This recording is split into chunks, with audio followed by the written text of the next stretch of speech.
Mic check, 1, 2. If anyone at home is listening, let me know if everything sounds good on your end.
All right, ladies and gentlemen, you can see Nate out there in the middle of the play area. He's giving a little introduction here. Going to be getting started here soon for the Alberta's Strongest Man 2025.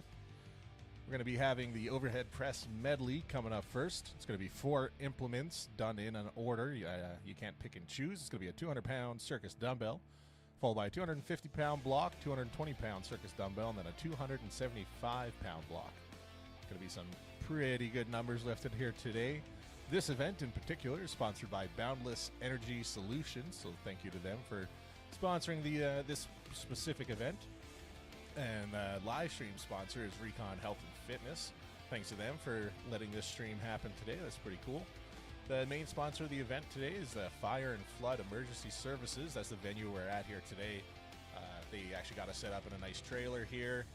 Pretty cool little area they got here. You can see the crowd off to the side. Lots of emergency fire equipment, pumps and hoses, skid steers, everything. Really good setup they got here. Impressive building just outside of Red Deer. Thanks to them for being one of the main sponsors today. Sorry, the main sponsor. Co-main sponsor being Kip Scott GMC. And for the rest of the sponsors here today, we're going to have New Age Performance Mouthwear, Muscle Check Sport and Arthritis Pain Relief, Zone Smelling Salts, Recon Performance, Fat Boy Organic Garlic. I definitely want to try that garlic. And as I mentioned, Kip Scott GMC, Fire and Flood Emergency Services, Big Bend Market, Boundless Energy Solutions, JV Roofing and Exteriors. And the last sponsor on the list is Real Enterprise Limited. So as you can see, the athletes are just getting warmed up here. Going to be going shortly. If I remember correctly, if the score sheet is right, I'm going to say his last name wrong. Alex Clissaper. That's wrong. Alex. Followed by Ben Borger, Brad Shepard, Dan Hagen, Gary McDonald, Graham McGregor, Josh Cloherty, Larson Hare, Riley Whiteknife, Ryan Jabley, Ryan Vance, and Spencer Campbell. Round things off there, if you were paying attention, you notice I never said Tristan Hult's name. Tristan was going to be competing here today as well, but had to pull out last night, so he will not be competing, unfortunately. But he is still kind enough to come down. He's helping out here today. I think he's going to end up helping with the judging of the event. So thank you to Tristan for still coming down, supporting the show. You can see in the background there, we got Hans Furman.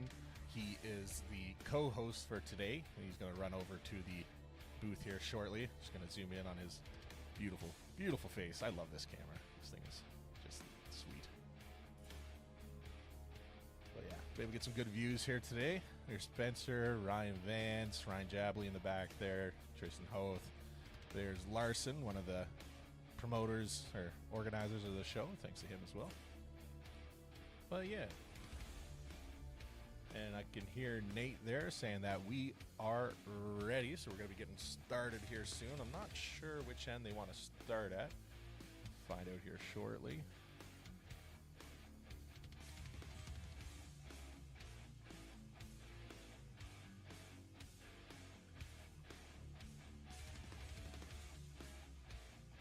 He's just giving a...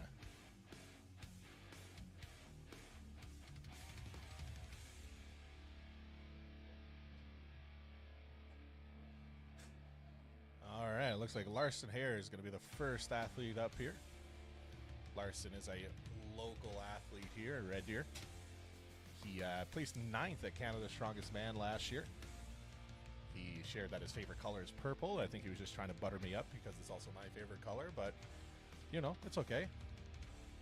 And next athlete they're introducing here is Josh Cloherty.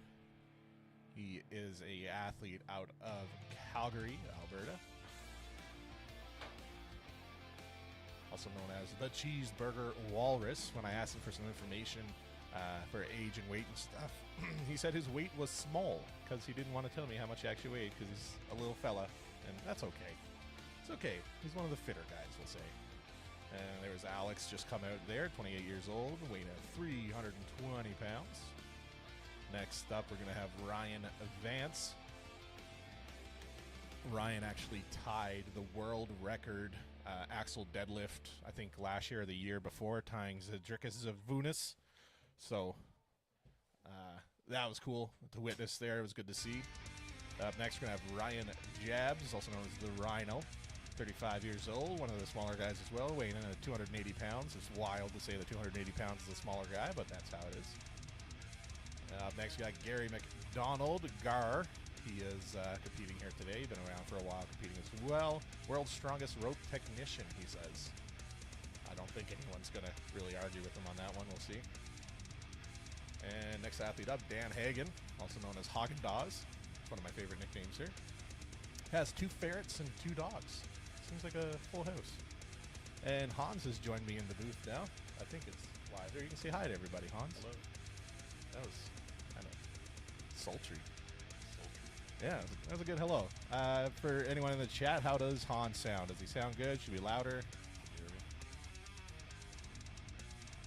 And next up, Spencer the Nightmare Campbell, 24 years old, one of the younger athletes, 285.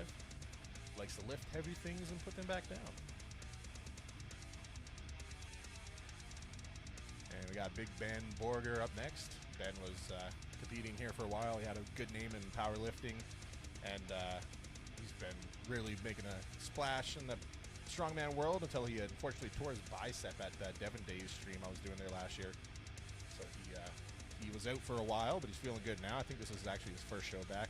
And Hans, people said you are quiet, so quiet. Yeah, you want to be like as close as I am to the mic. Your whiskers almost touching the mic. Touching the mic. Yeah, there you go. That should be a bit better. And they're just giving a shout out to Tristan Hoth there now. As we mentioned, 5th strongest man in the world. Was going to compete today, but had to pull out. But nice enough to still come down and cheer on the group. So good to see him. Hans, why don't you tell people about yourself? You compete in strongman or anything? I compete in the amateur scene in BC. I was going to show out Lona's strongest. Yeah. Lona's strongest on Instagram. You guys might have seen it last year. I was there for the stream. Thank you, Hans. Yeah, it's coming up June 7th. But I was out there getting the lay of the land. They're doing the slight change to event 1. It's going to be, they're using the one block. So it's going to be block press, dumbbell, block press, dumbbell, but on the same block. And it'll be 240. What'll be 240? The block. Which one? Oh, there's just one block. So we're going to repeat on that same block. Oh, okay, one yeah. rep on the middle block, go over to the lighter dumbbell that's 200 pounds. I mean, I say lighter, but... Oh, okay, so there's only 3 implements here? Yeah. Ah, okay, yeah. I had the different information for my graphics, but that's okay. I'm going to do that. Slight change of plan. Yeah, a 275 block is quite risky. 40.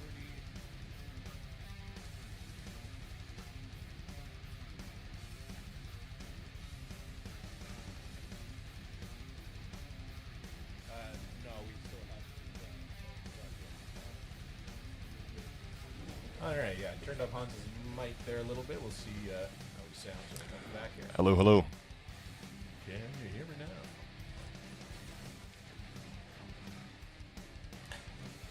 Dave Blake was in the chat. He's like, louder Hans. And then, more louder Hans.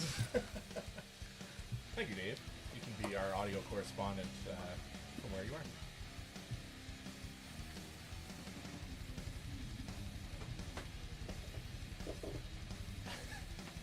Dave said, now it's too much Hans. And yeah, they set us up in this really nice command center trailer they have here for emergency response.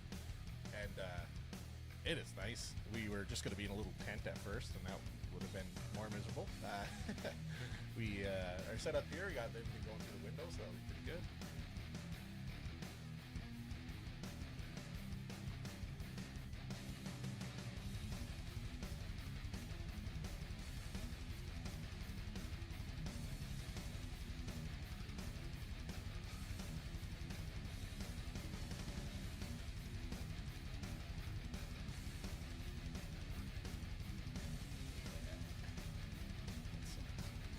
Just trying to deal with the people in front of the camera view there. We set everything up with some stanchions and stuff to keep people out of the line of sight, but then they told everyone to move up, and now people are in the way. But we're going to try to get those out of the way here for y'all.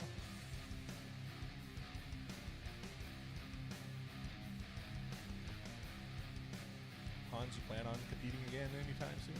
I will, just at Kelowna Strongest this year, and then BC Provincials, and of course Nationals is in Calgary this year, I believe.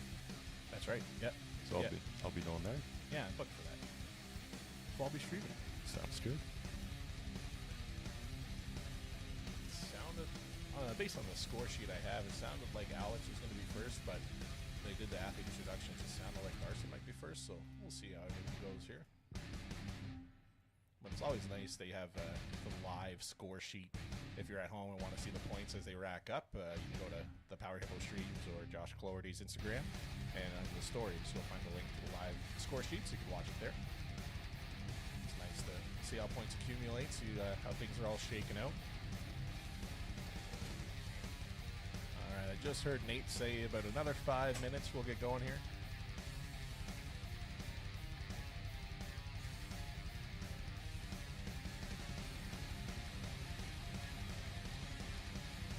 Yeah. But until then, I'm just going to leave you with some music and mute the mics, and we'll be back in just a couple minutes.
hear Nate out there giving us the heads up, so we're about to get started here. First up is going to be Larson the Bear Hare.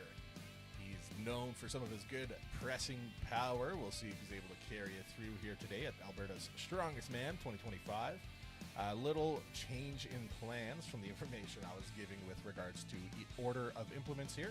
Looks like the first implement will be a 240-pound block, and then they'll jump over to the 200-pound circus dumbbell, back to the 240-pound block, and then the 240-pound circus dumbbell. So we'll see how that works out here for everybody. Larson going out first. I think he might be the winner here. Yeah, We had to never see an elbow and knee sleeves that big. yeah. Got some big arms. Yeah, those are knee sleeves on his elbows for sure.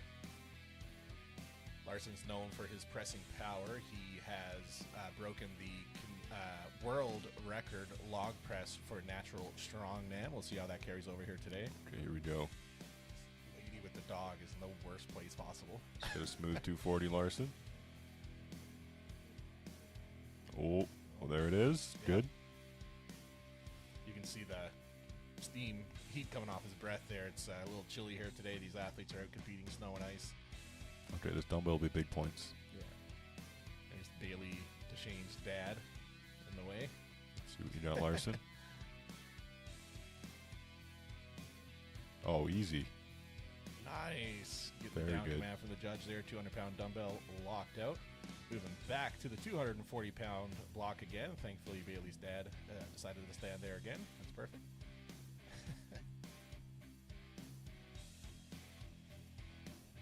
Just the positioning to get in for that is brutal.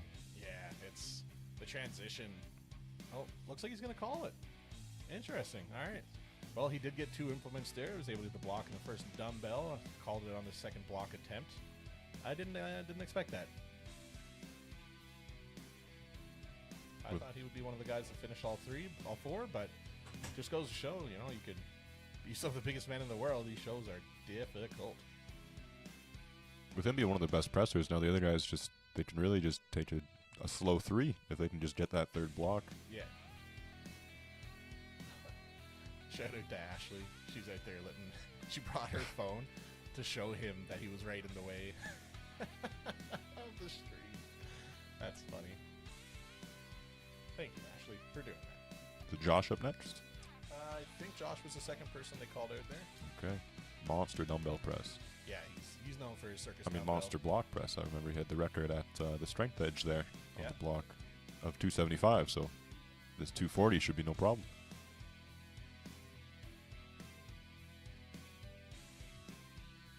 MC Nate just letting everyone know they're kind of in the way, and then that lady goes right back to where she Okay. was. Let's Come go, on, Josh. man. Oh, God. 240.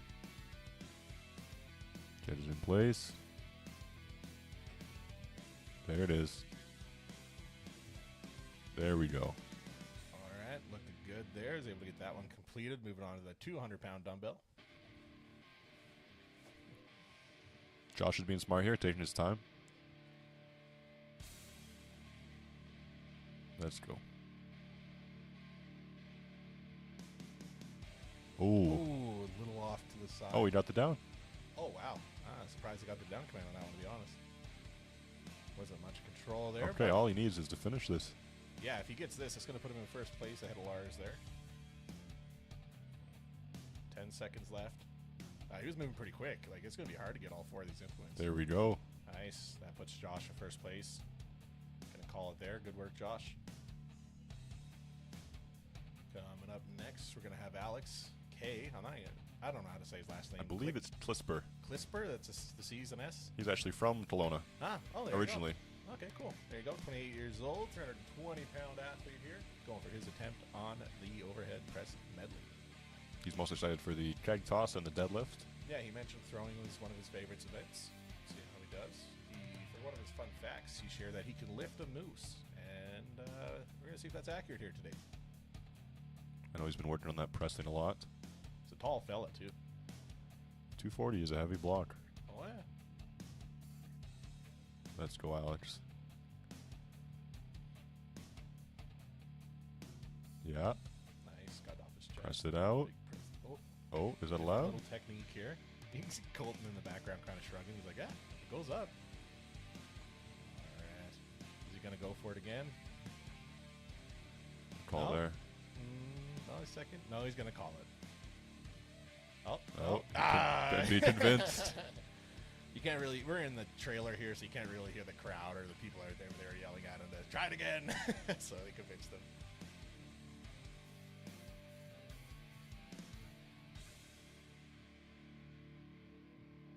That is terrifying. Like how far back you got to lean. Yeah. Because you want to get, like, for the people at home, you might be wondering why they're leaning so far back. The further back you are, the more it kind of becomes a bench press, and you can incorporate more of your chest muscles to get that press completed, as opposed to if you're standing upright, you're using just your shoulders, basically. So the further back you lean, the more muscles you can kind of incorporate into that push, and then you'll be able to get a more successful lift. Would you say that's accurate, Hans? Yeah, I'd just add on that a barbell you can rack on your shoulders, a block you can't. You got to get it all the weight in your hands, so whatever that balance point is for these athletes, they just got to lean and hope for the best. Yeah. Coming up next, we're going to have Ryan Advance of Advanced Refrigeration. That was an office joke, if anyone likes The Office. For the record, he doesn't work for a refrigeration company. But we like Ryan. Ryan's a pretty strong individual. Killer deadlift. See how he does here with his overhead press. Okay. There it is. All right, he's happy Let's see with that dumbbell.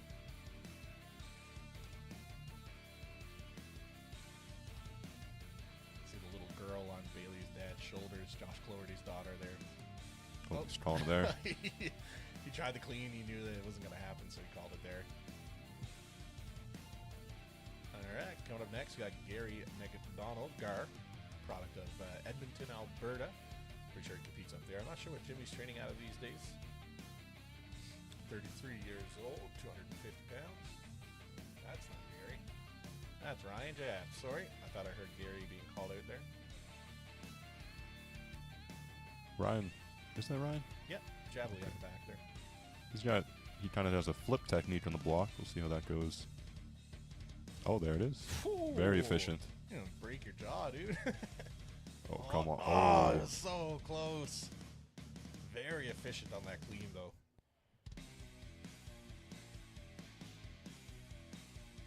Yeah, if you can keep that momentum. It's a strong presser. I think he didn't catch maybe in the middle. Wasn't balanced. Come on, Ryan. That is a terrifying clean. Yeah, the sound of that. Atlanta. Oh, okay, he's got to call it there. Brutal. This is Alberta's Strongest Man. If you want to find out who the strongest man is, therefore we got to do some pretty heavy weights, and some of the athletes are having a bit of a tough go here. Still got quite a few athletes to go. I think we're about halfway through the pile here. It's different too, because some of these guys will have hit these numbers in training, but when you're outside, you're staring at the sky, you're on a block you've never touched. Yep. The block is freezing cold. Yep. That's why you'll see sometimes Gary, for example, but you'll even see it on pro strongman shows and outdoor events when it's an overhead pressing event and the athlete has to look straight up. You wouldn't think it, but having the sun in your eyes and not being able to like focus on one thing to keep you stable, it's very difficult to maintain your balance. It makes a big difference. So you see a lot of athletes wearing sunglasses just to help. It doesn't sound like it's going to help your balance, but not having to squint and you can kind of keep your eyes open a bit better does help your balance. So they'll keep the glasses on and just keep the sun out of their eyes.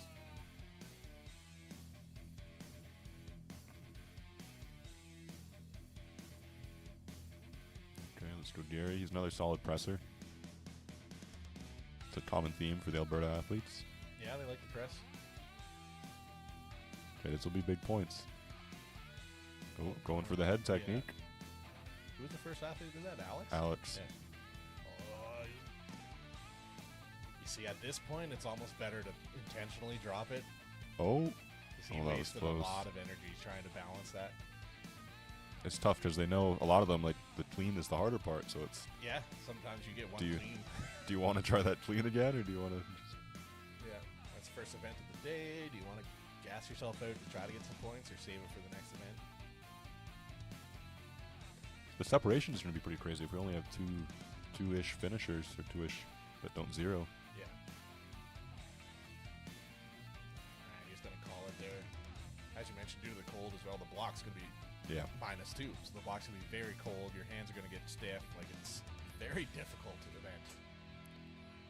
And you don't realize because it's steel, it's conductive. The cold goes into your hand a lot faster than anything else. I was moving some circus dumbbells in the cold here the other day, and I got frostbite. Well, it was a couple months ago. Oh, wow. Just from touching the dumbbell for 30 seconds. It's cold. All right, next up, we're going to have Dan Hagen, something like that. Going for his first press, 240-pound block here to get things started. See how he does. Another solid presser. Wow. That's a good clean. Speedy clean there. There it is. Right there. Good. Nice. Even getting that first implement's going to be big points for these guys. I saw he did hit this 200 dumbbell in training. Okay, yeah. Hopefully he gets it here again. Ooh, a little too out to the side. Yeah, a little too much juice on that one. And, you know, sometimes you'll see people try to save it. Like, something like the circus dumbbell, and you got one hand on it. If you feel it going, just let it go. Yeah, It's you don't so want easy to tear your shoulder. rotator cuff, all kinds. I've seen it. I've seen guys do pretty Okay, nasty there it stuff, is. So. Big press. Ooh, that was close. It was close. He had it up. He just didn't get under it. He needs to, like, swing his hip in under to get under it so he can keep that lock out. Yeah, get some of that jerk technique. Yeah. All right, yeah, he's going to call it there. But that's Almost big had it. points. Yeah, he gets Just one. the block alone. I'm not sure if they're going to do, like, split times and stuff. I'd imagine they'd have to if not everyone completes. Check the... And I mentioned there is the live score sheet. You can find the link in my stories, or the Josh Cloherty stories, I think, as well have it. And you can watch the points as they get racked up here. But coming up next, Big Brad Shepard. Bradley is known through Canada. He has the heaviest squat in Canadian history at 1,000 pounds. That was, I think, 2 years ago at Parts of the Platform, a WRPF powerlifting event. I was there for it streaming. Incredible to see. So he's got the legs, but can he get this press event completed?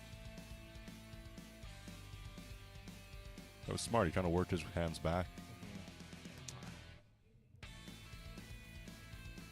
And, like, yes, this is heavy. This is 240 pounds. It is a heavy weight. But these athletes are very strong. I know I've seen them lift these weights in a controlled setting in a gym where it's warm and everything is dry. This cold has a huge effect. Okay. Let's give it one more. Oh. He's not happy with that, understandably. Gonna leave that one.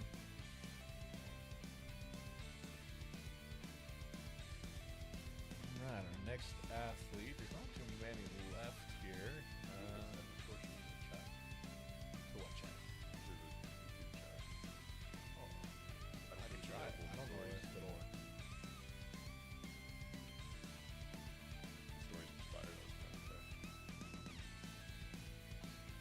Oh, the link is 12 characters too long to put in the chat. But I will try and reshare it in my stories here shortly once we get done with this event.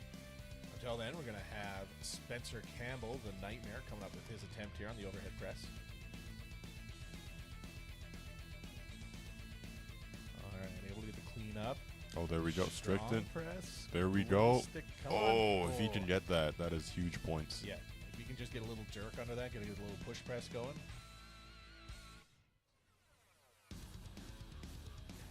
He's just doing a strict That press was on so that thing. close. But it's hard to get a push press when you're bent that far back, right? Like, you can't really get a drive through your legs. Ooh, little peep show there. Hopefully the stream doesn't get taken down. Yeah, now welcome to Power Hippo OnlyFans. Alright, going for a second attempt here, Spencer Campbell. It's looking like one rep on this block will be about 10 points. So he's right there. He's so close. Oh. Just getting that lock-in point. Unfortunately, not going to be there for Spencer. And Okay. One athlete left. Big performance by Ben. Ben Borger. He had coming from a good, strong powerlifting background. Building a good name for himself for strongman. As I mentioned, he did recently tear his bicep at Devon Days last year, so he's coming back from that. Feeling pretty good. We'll see how he does here today. I know last year he did a stone press with around 200 pounds for, I believe he hit something silly like 10 reps. Yeah, sounds about right. So So this should be right in his wheelhouse. See that coming down, smoke me in the chin. I'm trying to imagine what's There it is.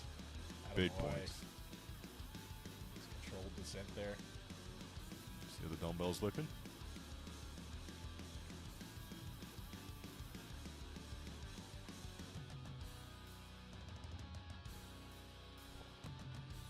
Nope, he's good No. with that. All right. Big Ben Borger's going to call it there. We'll see how things shake out here with the event score. I'll get that link posted to my stories again. If you guys can't see it there, it sounds like it might have expired already, so I'll get that back up there. You guys can check the score as it's uploaded. And they're going to get things ready for event number 2 here, which will be the Deadlift event. It's going to be this implement in the back here, kind of a little trailer setup. Got the big tractor tire on it. They're going to be loading it up with weights here. And it's just going to be last man standing type scenario. Weight's going to be starting at about 700 pounds. It's hard to get an exact weight on that. But about 700 pounds is where they're going to start. They're going to increase. Oh, sorry to cut you off, but I think Colton's out here doing the medley. Oh, he just wanted to try the block. Okay. He's just showing how easy it was. What do you mean you guys couldn't do it? But yeah, we'll be getting ready for the Deadlift event here. I think they're going to get a couple things ready, and we'll be back shortly. And yeah.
gentlemen, I just heard Nate say we're going to be starting at 11:45, so about another little 8-minute break here.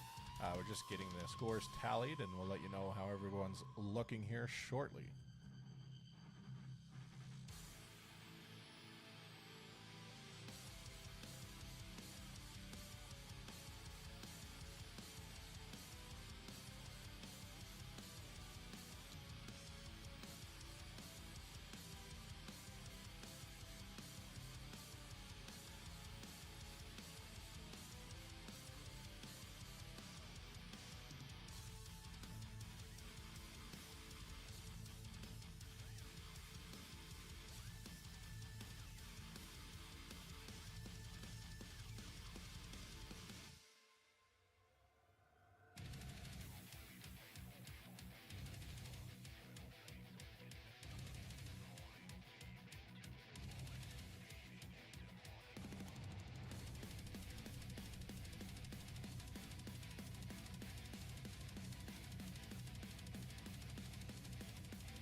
All right, we do have the current standings available now. The lovely Hans Furman went through and got everything ready for us there.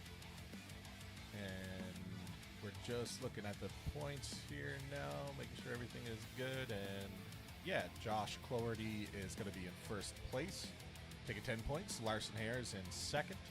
Dan Hagen will be in third.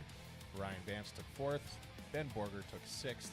Brad and the rest of the guys took 0. Didn't get any points on that, unfortunately. Unable to complete a lift. So Brad, Alex, Ryan, Gary, and Spencer tied in the bottom half there. But yeah, so Josh, Larson, and Dan are current podium. See how we can keep this moving here into the next deadlift event. Got some pretty good deadlifters here today. We'll see. We're going to be some pretty big numbers here today. They're going to be starting off with about 700 pounds in the hand on that implement there. We'll see how things go. Hans, what are you thinking? Who do you think has a good chance of taking all the win on this event? I think one of the amateurs, Alex Flisper, could do really good on here. I know he's pulled something. He pulled like a 900 trap bar in the gym a couple weeks ago. Yeah, it's healthy. And then Brad Shepard, I want to say just because of the way this, I know his squat is more his claim to fame, but the way this is set up, if he can use his levers right, I think he could pull something really big here. Yeah, you could see some big numbers there. We have Nate in the booth with us now as well, warming up here between events. Nate, what do you think? Who do you think could take home the win on this one? And that's a tough say. There's a lot of good talent out here today, and I don't know. We're seeing some of these primed athletes coming out. I still think Ryan Jobs has a good run at it. I think that was a little bit of a rough start for him in overhead press, but he's definitely worked his way up to where he's competing at a higher level now. So I really think that as an amateur, Ryan Jobs is going to do well.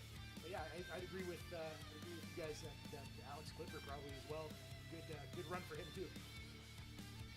Yeah, absolutely. Exciting to see. And then, as we mentioned during the block press, we've seen a lot of athletes that are very strong that we know have done these weights and can do these weights. But when you're competing outside in Alberta in second winter, it makes things a lot more difficult. And like I said, the block was steel. The handles are going to be steel on this pull, so it's going to be cold in the hands. We'll see if athletes try to use gloves or not. Me personally, I think I'd refrain from gloves. I think they'd be more of a hindrance than a positive. What do you think, Hans? Yeah, if you can use figure eights, then you don't really have to grip the bar anyway. So. Yeah, no, that's true. Because we don't have. I can't remember what show it was. I think it was the Shaw Classic when Evan Singleton was doing the deadlift. I think he was using not figure eights, just normal straps, and he completed the lift. He got the lock; it will look good, but he didn't get the lift because there was a rule where your thumb still had to be touching the bar. You can rely on your straps, but your thumb still has to be on the bar to prove that you still have the grip of the bar. And so he didn't get the lift on that. I don't think that's in the rules here today, thankfully. Especially with the figure eights, it doesn't matter. But little things like that make a big importance. Why you got to pay attention at the athlete meetings. For sure. I think we've been looking for the people that can set up. A trap bar is going to be a bit different than a vehicle deadlift. You're going to want to make sure you're in the right spot. I've seen a lot of people zero a car deadlift because their feet are either way too far forward or way too far back. If you're in the wrong spot, you're not going to be able to muscle it. You're dead in the water. So hopefully everyone has an idea of how to do this lift. What are they doing here with the barbell? They might be trying to weigh it. I don't see like a scale on it or anything. I saw Andrew from Strength Edge out there with his, he's got a setup. He's got a crane scale. Yeah, that looks like what they're doing. Where's the... So the crane scale... Is there an instrument there or something? Or is that... Yeah, so there should be a scale between... Yeah. Nate's leaving the booth, so check the camera a little bit, but yeah, it looks like there's something there, right? That must be... We just want to make sure it's around 700 to start. Yeah, give the athletes the best chance here. All right, it looks like they weighed it. We'll see. If they add weight or remove weight, we'll know the difference. But see how they go. But yeah, as you mentioned, the trap bar deadlift versus the car deadlift, when you're thinking about a normal deadlift or a trap bar deadlift, you're pulling just straight up. You're bringing the weight up, and that's how it is. But with the car deadlift, you're almost bringing it up but back at the same time because that anchor point is pulling you back as you're trying to pull up. So it's a completely different movement. It's a lot harder. I always found too, me being a wider stance, bigger back guy, the side handle deadlift implements were always too narrow, and it just destroyed me. I couldn't get enough power. I couldn't get my legs wide enough. Couldn't get my arms out wide enough, and I just always sucked at it. So I never did like the car deadlift. That's a good point too. I'm curious. I can't totally see from here how wide the handles are. Yeah. It also looks like it's around. I mean, just judging Josh there, it's maybe a touch above his knee. So they'll get heavy here. Oh yeah. Josh Cloherty there with his little lady, Blakely, I think her name is. She was earlier when they were shoveling and salting the pavement. She was out there with her little Barbie shovel helping him. It was pretty cute. All right, looks like they just added a couple plates there. I'd like to try and weigh it again here. Or if they do, they just got to add a couple plates, they'll know. In the chat there, oh my God, Shiny Object was asking who the co-host is. Who's the co-host today? Gotta say your name. The co-host here is Hans Furman. Is it Hans? Hans or Hans, yeah, whichever you prefer. What would like your parents call you? My parents are more on the Hans side, okay. but I go by both. I mean, 90% of people just say Hans, so. Yeah, that's what I was thinking. I was thinking it was Hans. I don't mind either. I mean, it's kind of famous because Hans was also in Frozen. I think he was like the love interest of Anna. I mean, I didn't watch it like 86 times with my daughters or anything, but for the record, I do have young daughters. I don't just watch that movie. It's not that good, but yeah, he was in that movie. Because Hans was the good guy, I think. I hope I'm the good guy. Right? Hans was the good. Oh, Hans was the bad guy? Oh, okay. I'm the bad guy. Ooh. Some people like a bad boy, Hans. Okay. Welcome back to Power Hippo Only fans. Well, this is getting weird, so I'm going to mute the microphones and let you guys enjoy some music. We'll be getting started here shortly.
All right, you can see the athletes just getting warmed up there on the implement, getting ready to get started. I was just going to go through the standings if anyone was curious for how event 1 went. As you can see, Josh Cloherty took the win. He got 3 implements in 55.5 seconds. Larson Hare in second place got 2 implements in 35.51 seconds. Dan Hagen got 1 in 13 seconds. Ryan Vance got 1 in 16 seconds, and Ben Borger got the first one in 21 seconds. So keeping things pretty close there in the top half of the athlete list here today. And the next half of the athletes will get a chance here for some redemption. I'm sure we'll see some pretty good numbers here. It starts at 700 pounds. It sounds heavy, but at 700 pounds on this fulcrum, what do you think it actually is to pull? Well, I think it's actually 700 in the hands, but the main thing is it's a high pull and it's a side pull, so I think every one of these guys can pull 700 from this setup. Yeah, absolutely. I agree. See how they do here today. They're just about getting ready to get started there. You see the athletes just getting a couple pulls in. It's really hard to, if you get warm in this weather, to stay warm, it's hard. I think the main thing you want to, I'm seeing someone, like I saw Ryan Jabs, he picked it up once and moved his feet a bit and tried it again. Yeah. Find your happy spot. I think that's a mistake some of the other guys aren't doing. I'm watching them pull, and you need to adjust on this kind of lift. You need to be in the right spot. No, that's a good point.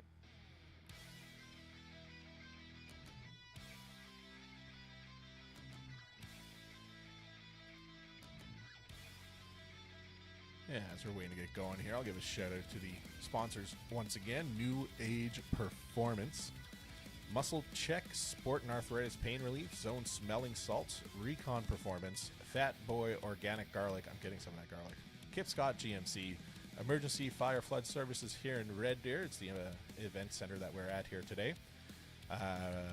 Big Bend Market, Boundless Energy Solutions, JV Roofing and Exteriors, and Real Enterprises Limited. Thanks to all those lovely sponsors, and as well all the volunteers here today.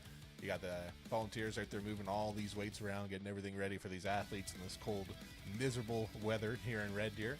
But it sounds like it's not as bad as Calgary and other places, so we're doing okay here.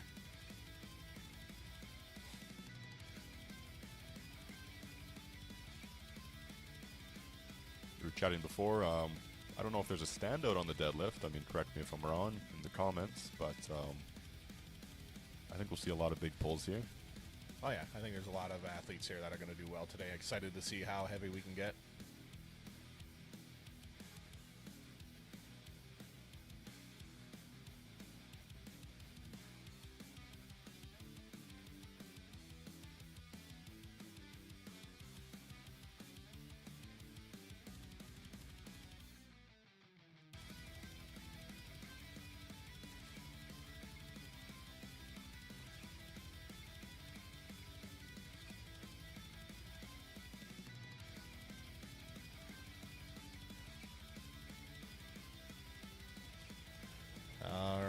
I can hear Nate on the mic there getting things ready to get going again. And so based off of the score sheet from last event, for those that don't know, whoever placed first in the last event gets to go last at the next event. So first up is going to be Alex, followed by Ryan Jabley, Gary McDonald, Brad Shepard, Spencer Campbell, Ben Borger, Ryan Vance, Dan Hagen, Larson Hare, and Josh Cloherty. And now we're just getting Alex lined up here with the straps. Opening lift is around 700.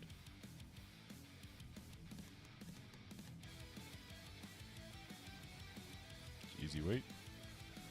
For a second there, I was thinking this was a max reps, but this is not max rep. This is max weight. Correct. And I can't remember. I missed the rules meeting. I'm not sure if they get to skip weights, if they have to do every weight. I can't remember. They can skip weights. All right, they can skip weights. First two athletes here are choosing to go for it. I think that's a good idea. Let's just get something on the board and then worry about skipping after. I've seen it before, like especially in like powerlifting events and such, where athletes will come out a little too heavy of a first rep and then it just blows their confidence. So I'm a big fan of a nice conservative first effort, me personally anyway. They do have unlimited attempts, so if it were me, I'd probably try all of them. That's about 700 pounds in hand there. Gary McDonald getting the pump-up slap from his daughter there. Lovely big Brad Shepard standing in an opportune spot. But he is the next athlete, so we'll let him be. Yeah, easy peasy. Big Brad Shepard coming up next. As we mentioned, heaviest squat in Canadian history. You see how that carries over here for this deadlift. Brad's got the Versa grips. The what grip? It's a type of typically a bodybuilder strap, but it's been becoming more popular in the strongman scene. Yeah, it's interesting.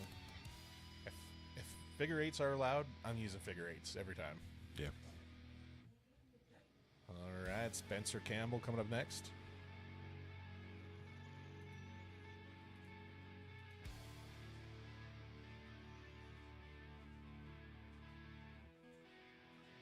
Looking like an easy 700 for everyone.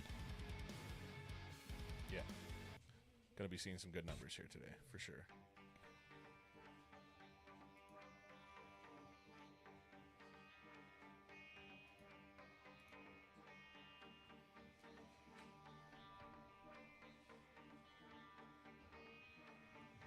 Nice.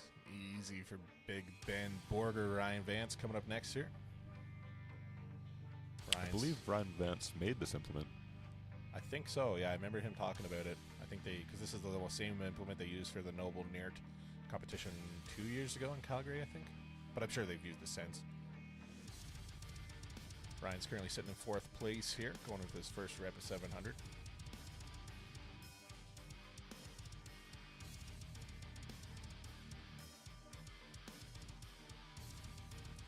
There we go.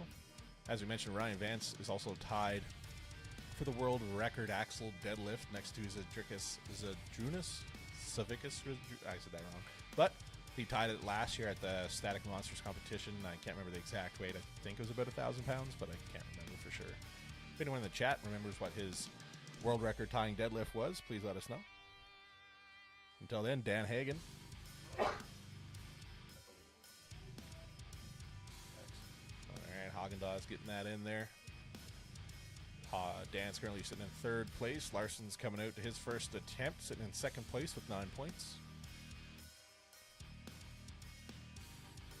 Andrew Whelan's in the chat letting us know that Ryan Vance was able to pull a 975-pound axle deadlift. So, see how he does here today. As we mentioned, a front hold axle deadlift versus a side handle implement deadlift is very different. You wouldn't think it is, but it is. So we'll see how that works here. Josh's deadlift's looking. Yeah, the cheeseburger walrus. One of his fun facts he shared with me is that his wife's deadlift is higher than his. Bailey Deshane, she's here watching today as well.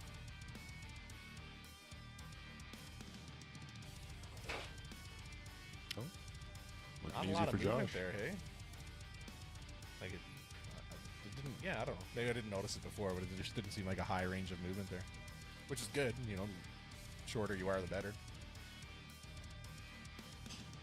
They put 2 plates on there, right? Yep. All right, so that's about a 90-pound jump, give or take, depending on the, physics. Hashtag science. Alex Clisper coming up. So give us a good idea of how much the weight goes up every time. They might have to add a lot of weight. Yeah. If everyone powers through this one, you're going to have to add maybe 4 plates. Okay, that was a little... I mean, it was still easy for him, obviously, but... Yep. Shout out to Therese there in the front, getting everyone out of the way of the camera. That's Therese. She's Colton Sloan's fiance. He's here today helping out as well. Therese was competing in Strongwoman herself. I'm not sure if she's continuing it, but Ryan Jabley. Once again, easy. Like a piston, just psh, psh. Ryan's a very strong individual. He's coming from a back surgery. I can't remember what it was, but he was out for about 2 years, so he's just getting back into the swing of things this last year as well. He's going to want to make up the points here. Yeah, he's got some... Like, it sounds like he's got a lot to gain, but there was 5 other athletes that zeroed it, so depending on how things shake out here, it's going to be an interesting points.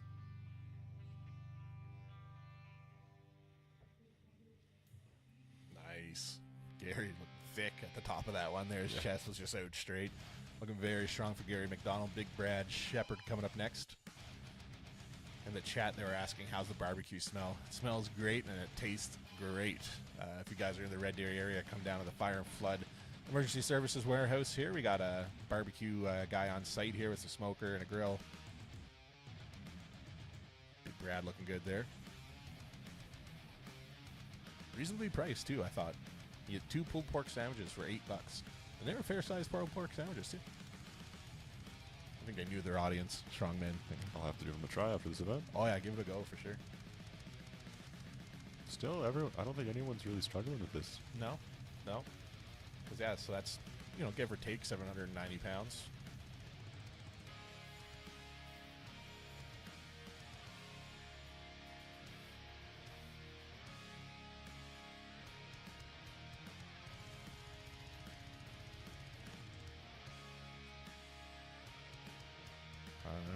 Good looking pull there from Ben. Coming up next, Ryan Vance.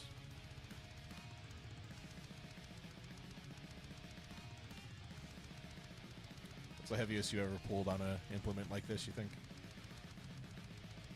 I mean, you never really know, do you? You never really know, no. If this was America, how would you... Was it like 3 cattle or... like?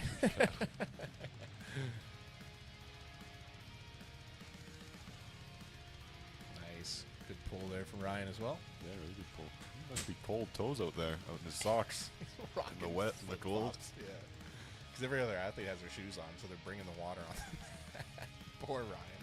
But he's a tough dude. Like, he doesn't care. Like, you could beat Ryan up and he'd still be smiling. He's a good guy. He's got a good shot at podium. Yep. Haagen-Dazs coming up next.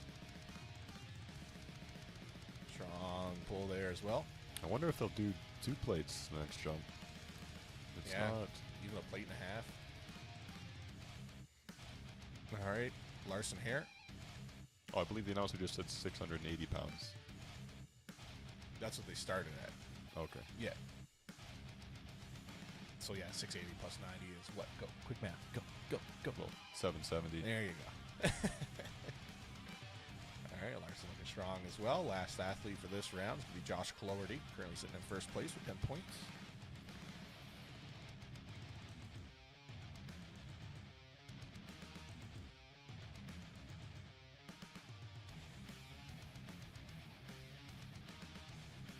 See how this is looking.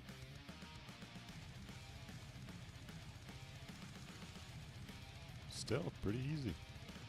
Not bad at all. He's happy with that. Oh, well, they do 2 plates.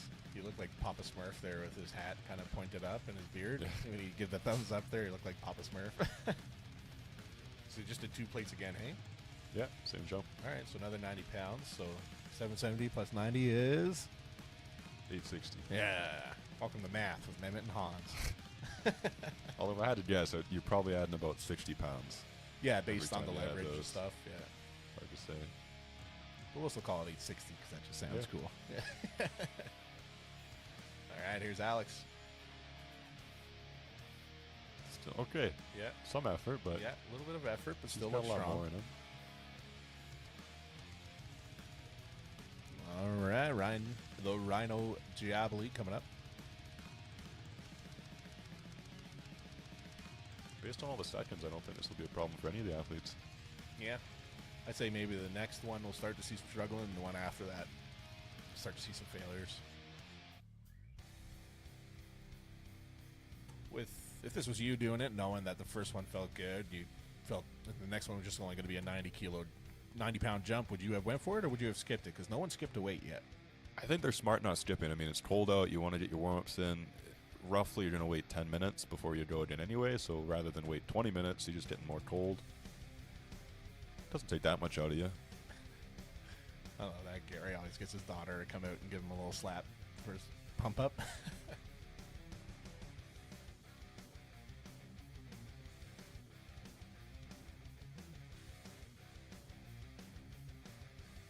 There you go. Okay.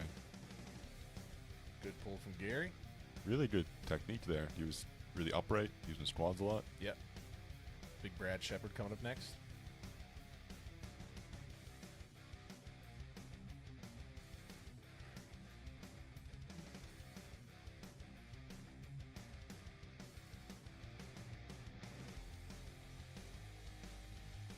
Okay. That looked easier than the first two, I think, Yeah. for Brad.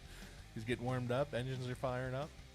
Yeah, those VersaGrip style straps, if you have something like a deadlift ladder, they can be really useful because you don't have to sit there strapping in. You can just quickly grab and go. Yeah. All right, here's Spencer Campbell.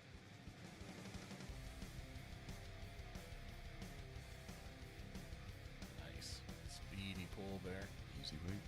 You could see when he got to the max extension there, he has leaned a fair bit back, and that's what you got to do, right, to get that good pull. Indeed. All right, Big Ben Borger coming up, currently sitting in 5th place. Oh, easy. Oh, yeah, that looked pretty good. It's hard to say who looked the smoothest. Like, they're all looking pretty smooth. Yep. Ryan Vance, the Honey Badger, coming up next. I think Ryan's got to be the favorite to win this one. Maybe. He's got a good chance. Someone in the chat was saying that Dan's been really putting a lot of work in on his deadlift. Yeah, and I've been strong seeing as well. I've So been seeing that. see how he does here today.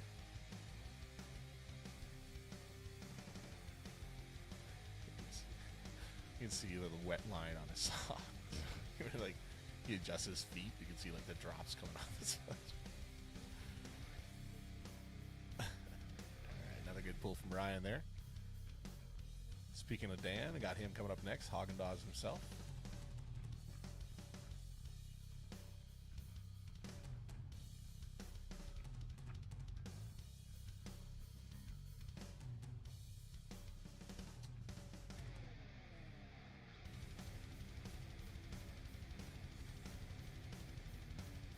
Another easy pull there. Larson Hare's coming up next.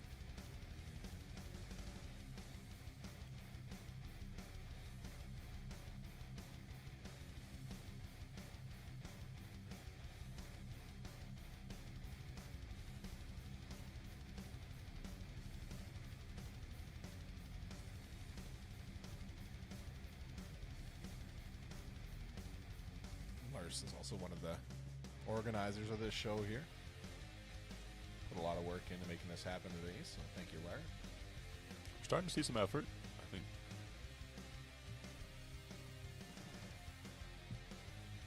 The Cheeseburger Walrus coming up next. Do you get the Papa Smurf now that you can see him from this angle? I can see it. I get some Papa Smurf vibes. I think Josh needs this. Yeah, this will be good for Josh. He's a great presser. His deadlift hasn't always been his strongest suit, so see how things shake out here.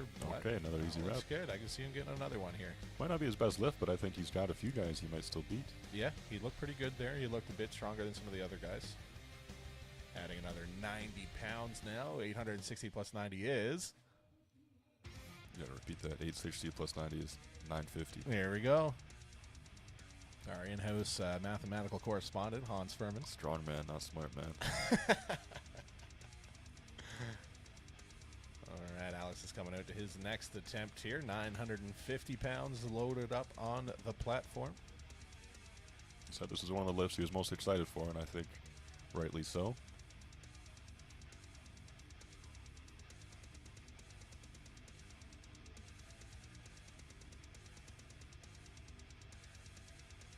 Okay. Ooh-wee.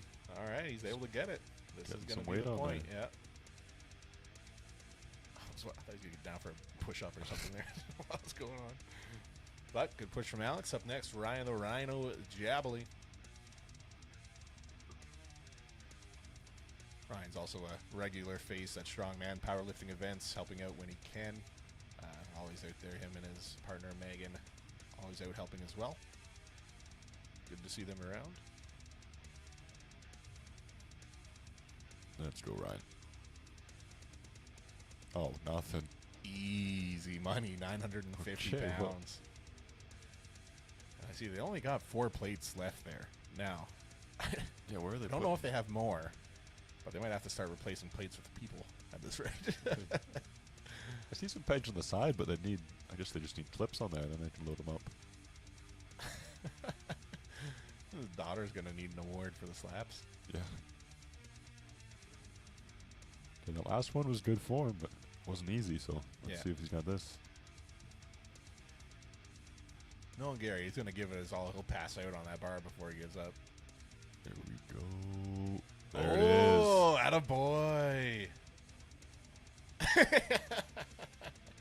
Good You weight. guys can't hear it. We're in a trailer, as I mentioned, but when he got it, he was like, oh, yeah. Kool-Aid man. Good pull for Gary. Got Big Brad Shepard coming up next.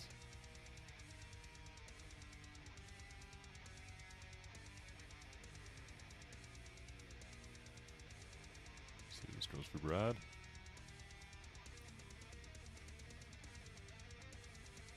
See, he's shimmying his feet around there, trying to find a happy spot. There it is.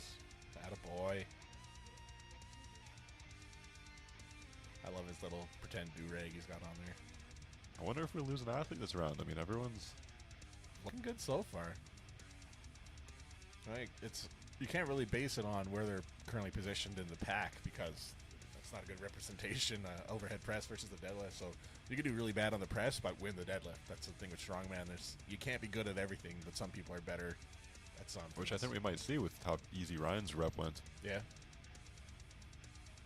But another one down for the Nightmare, Spencer Campbell. Up next, we got Big Ben Border.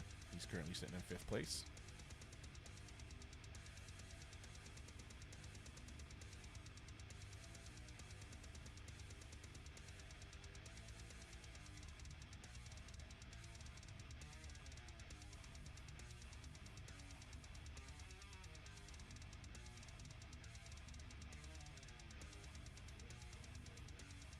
Nice. Another good pull for Ben. Ryan Vance coming up next, currently sitting in 4th place.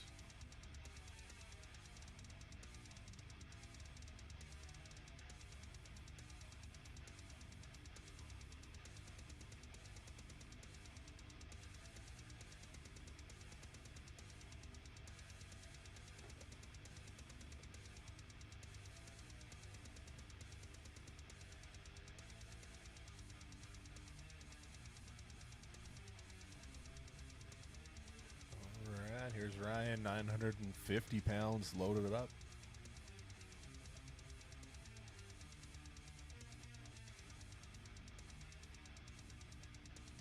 Another clean rep. Yeah. Another one bites the dust. All right, Dan Hagen coming up next. Larson after him, and Josh Cloherty rounding out the next set of reps. Haagen-Dazs has been looking pretty strong here so far today. See if that barbell deadlift transfers to this car deadlift, side handle. Yeah.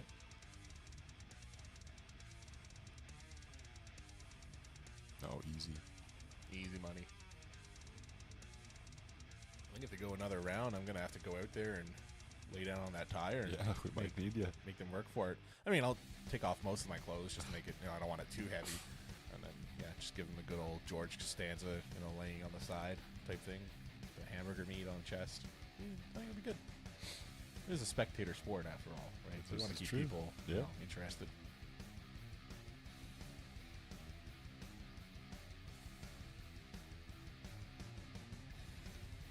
All right, 950-pound pull here for Larson. Attaboy. Solid. All right, here comes Josh Cloherty. Papa Smurf shaking up that Zone Smelling Salt bottle.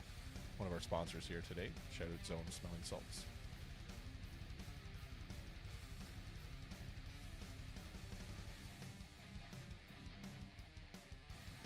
I think he's got this. That last rep was solid. Yeah. We're going to start to see some people shaking out after this one, I'd say.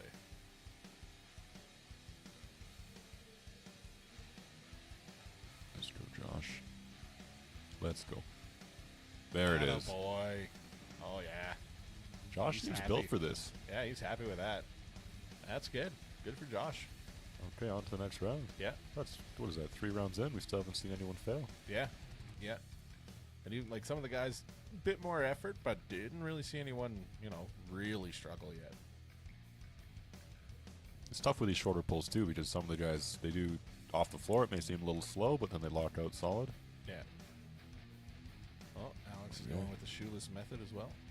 Not sure if he has in previous attempts too, has he? I don't Can't recall, remember. actually. He's wearing runners, so if he definitely shouldn't pull in runners. For those that don't know, runners, you're going to have like a softer sole on them. You're going to have a lot more cushioning that make it easier on your joints when you're running. So most of these strongman athletes wear some kind of a shoe with a flat sole with very minimum amount of padding or rubber between them and the ground. Because as you pull, you compress that rubber and you can kind of shimmy in your boots a little bit. He's stuck there. And unfortunately, Alex isn't going to get that one. We knew we were getting kind of close to that point. Didn't even put his shoes back on. Just roughing it out there. Accepted their fate out there. Yeah. Frostbite is what it is. I think he might have won. If he could have got his feet a little bit more forward, I think he might have had that. He's standing in the snow now with no shoes on. He's just standing there. Now, Ryan was very convincing last rep. Yeah, Ryan's been looking pretty strong I think here. this will move just as easy.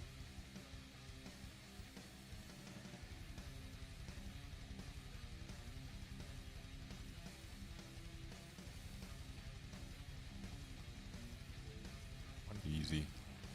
You see how Ryan throws his hips under it and then he's more upright? The guys that keep that high hip position, it'll work on a barbell, but it's going to be harder on this kind of pull. Nate says 1,060, but I think it's 1,040, isn't it? Yeah, that would, if we're going off the 90-pound jumps and starting at. Yeah, there should be 1,040 here. Oh, his daughter went for that third slap there.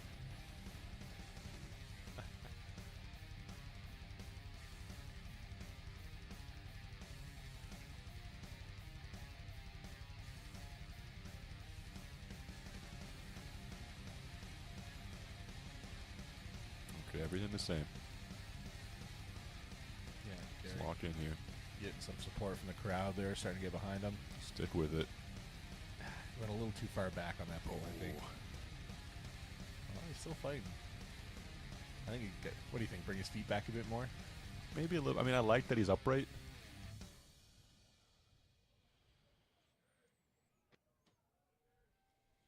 Just gonna give it one more go.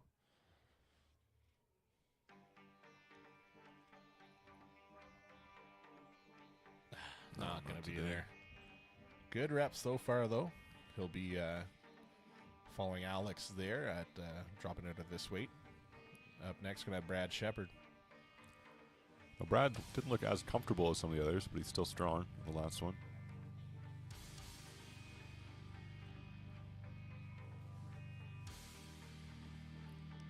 Let's see what he's got.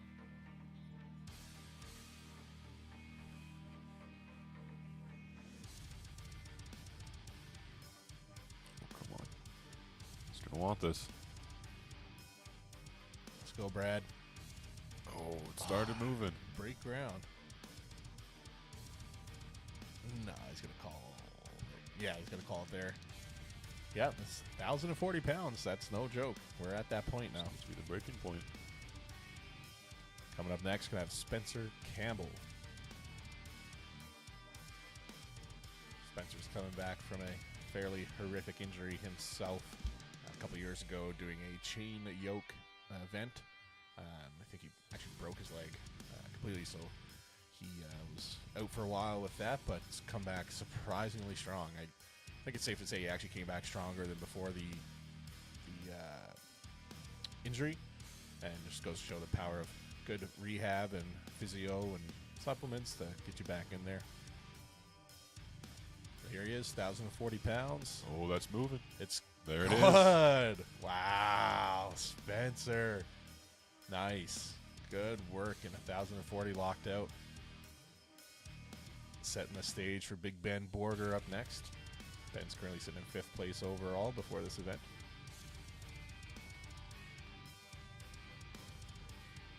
And as I was mentioning about the shoes earlier, you can see Ben's feet on his shoes. They're very flat, wide sole shoe. You want to get as much contact with the ground as you can for these events. Oh, there we go. Nice. It wasn't even a problem. 1,050 pounds. This is getting just bananas. Like Gwen Stefani said, this ish is bananas. B-A-N-A-N-A-S. Continue the song, Hans. I'll stick to the math for today. I'll stick to the math. Well played. Yeah, okay. Oh, Ryan's keeping the slides on this time. Oh, it's a bold move, Cotton. See how that plays out for him. I don't know if that was intentional or...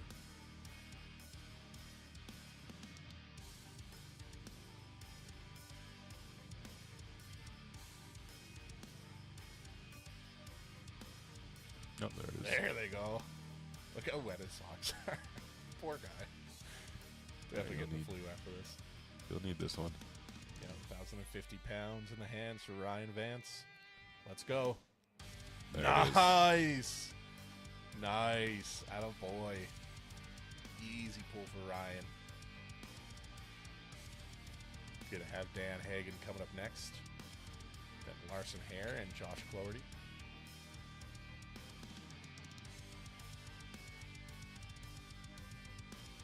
Now, Dan, all his pulls have kind of looked the same. I think he's going to be at the same pulling speed, but he looks solid. Like, he looks a lot more than Zach. Yeah, I can definitely see a top 3 finish for him in this event.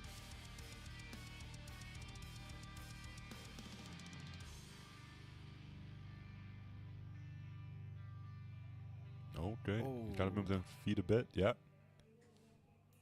There it is. Nice. Yeah. Just teased us with that first one. Now he's just trying to remember that for the next rep. Yeah. Yeah, remember your foot positioning. Larson up next, dropping the shoes as well. Fantastic socks. Not sure what's on them. Sharks? Lard a shark? No, it doesn't rhyme. What kind of rhyme? Larson, the hammerhead hair. There we go. Yeah, we're on to something there now, yeah. Math and nicknames. Math and nicknames. Yep.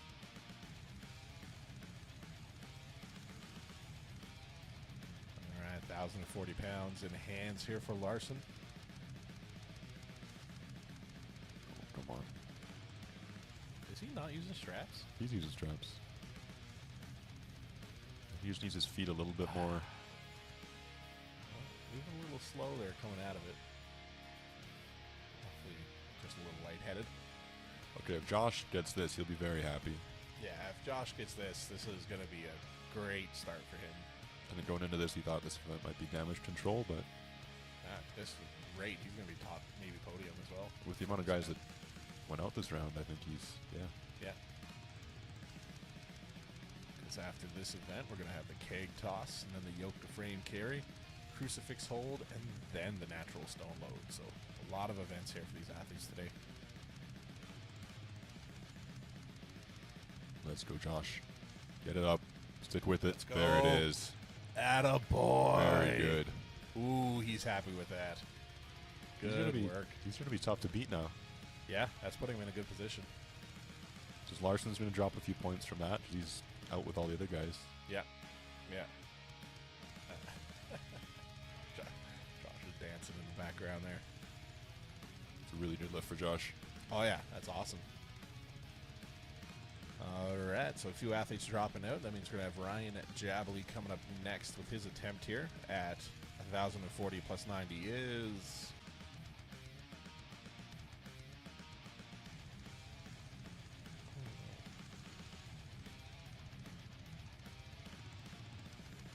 Stream is buffering. You're not on live. I am, but I'm not doing it. Can you just go? Yeah. So it might be a technical issue. See if that helps here. Yeah. There's nothing going through right now.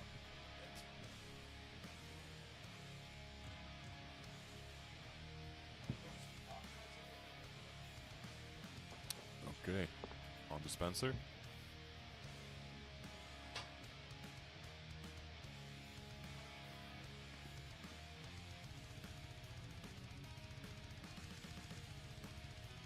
On to Ben Border. You'll want this rep.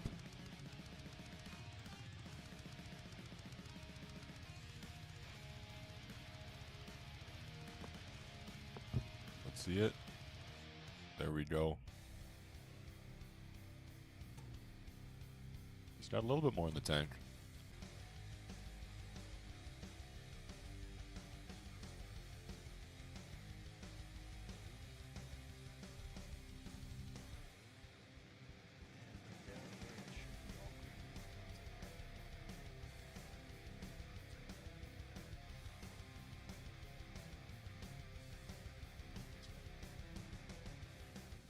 All right, if anyone at home can hear us anyway, we are having some connection issues with the internet service here, but just working through it here. Yeah, my internet connection shows I'm still good, but there's definitely some buffering going on. Let me know in the chat if it's getting better or worse, or yeah, just let us know.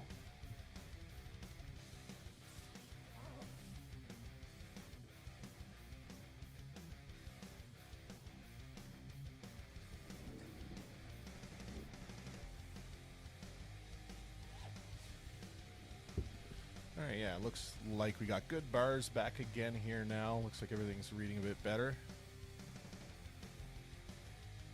Alright, looks like Josh is going to leave that one there. Sorry you missed a few of the lifts.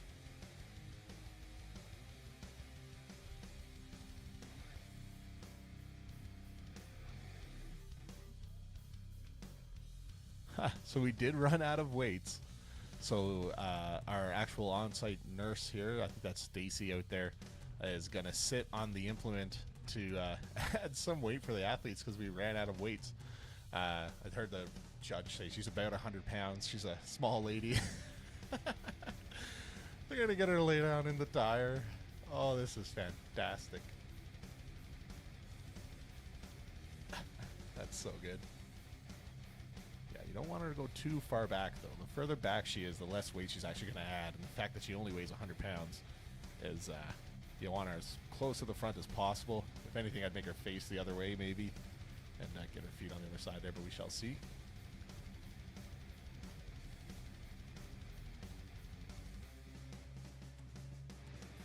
Fortunately, this lady is right in the way. Dave Blake in the chat, Dave's her partner, and said that she weighed in at 97 pounds this morning, so she's a good addition to the weights here.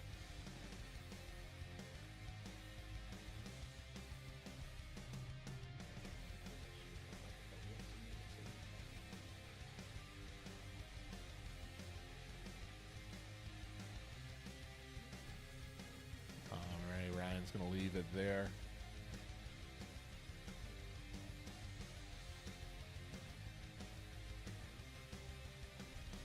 All right, moving over to Ryan Vance now. Ben's going to decide to skip this one here.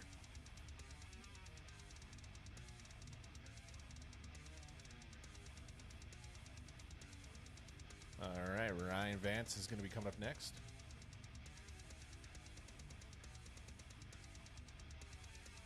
Here, Ryan getting fired up there. So it would be 1140 plus 97, so about 1,237 pounds, something like that. My math correspondent left to use the washroom, so I had to do that quick math myself. I'm quite proud of that, actually. A little feather in my cap.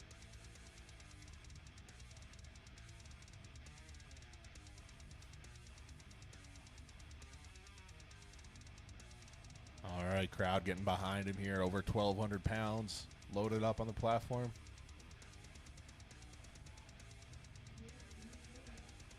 Here we go. Let's go, Ryan. Attaboy. Whoo-wee. 1,237 pounds. Holy cannoli. That's quite the pull. All right, Dan Hagen coming up for his next attempt. 1,237 pounds.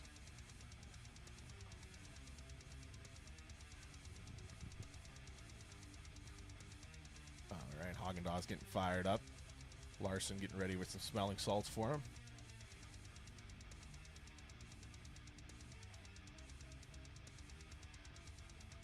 Really dipping his nose in there on that one. That's going to be a good haul. Let's go, Dan. Oh, he got it moving. Get those feet forward a touch. Yeah, he's going to call it there. That's it then. Yeah, Ryan Vance took the Okay. win. All right, that's going to wrap up event number 2. So they're going to break things down here, get things set up for the keg toss, which will be next. Keg toss is a 15-foot tall implement. They're going to have to grab 5 kegs ranging from 30 to 55 pounds, throw them up 15 feet over the air, over the bar, and continue to try to get all of them as fast as they can. And I think it will be split times for tiebreakers of that shortly. And we'll get the score sheet updated for you, see where we're all at. And yeah, we'll be back in probably 10 minutes. And stay tuned.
are just about ready to get started here with event number 3.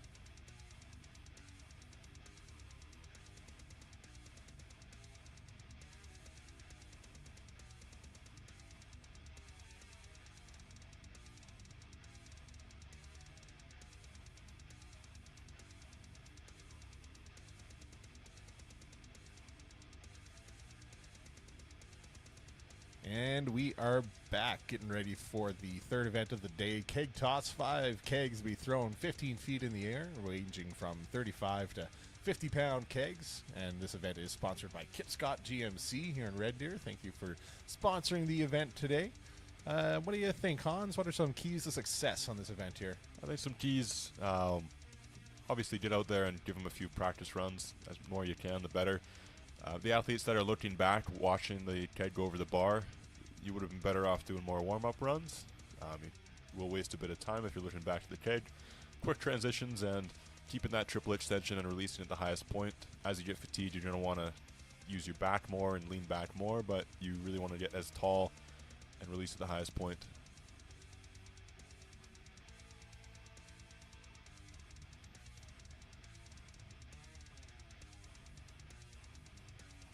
Just looking at the score sheet here, trying to get the graphic updated for you guys. 30 to 55. Shouldn't be too heavy for most of these guys, as long as they can keep their form and get through all the kegs. And if I had to pick an athlete for this event, I'd pick Ryan Jabley.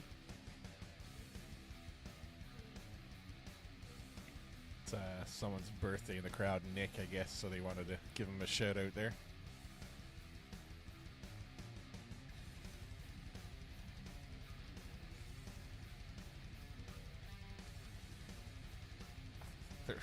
They're singing him happy birthday in the crowd there. I'm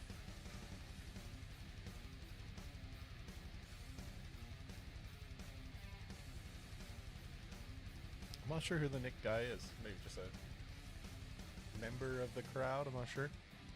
But it's always nice to get a bunch of extra large men singing you happy birthday.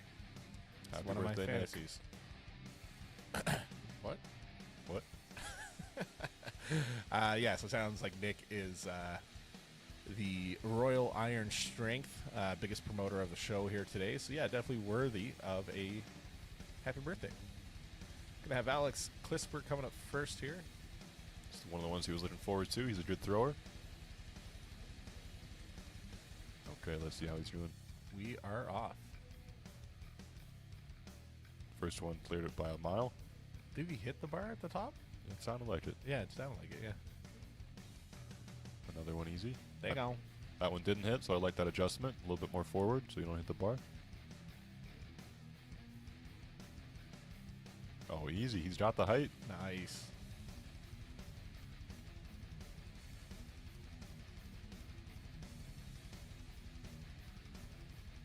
Over again. 55 pounds, last one. It's a speedy movement here. This event might come down just a time.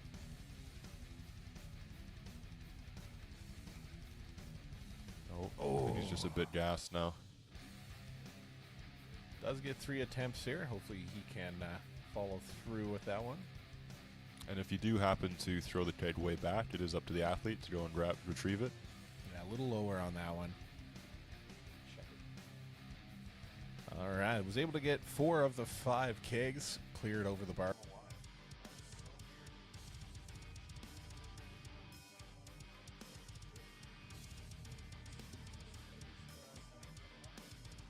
got it back on my hotspot, but I changed it last week.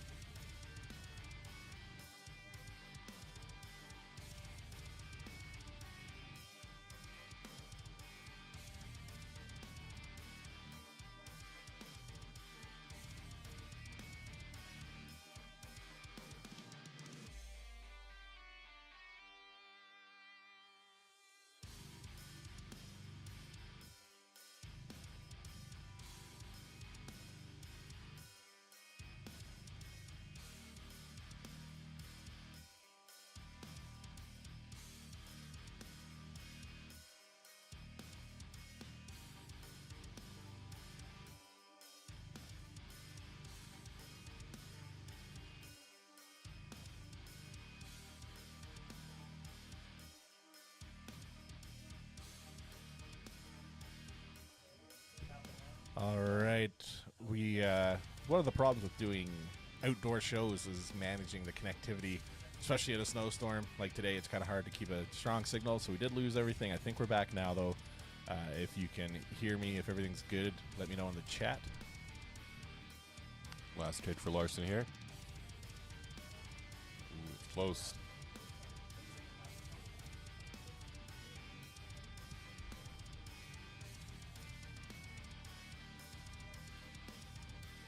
Yeah, the streams are back up.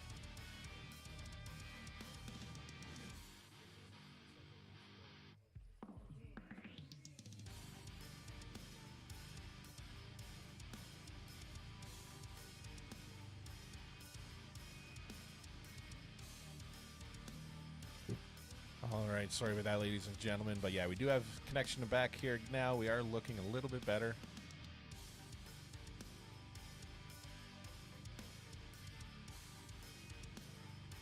All right, hopefully everything looks and sounds good at home. I see we got full green bars, everything's sending.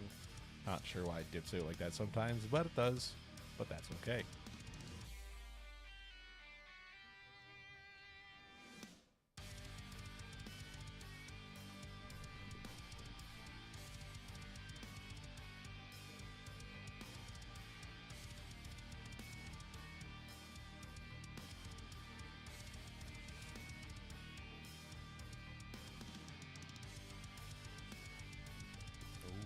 Quite.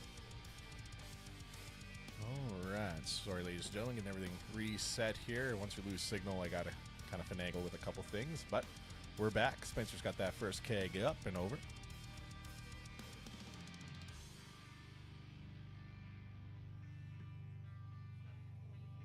He's got the height. He just needs to get it over.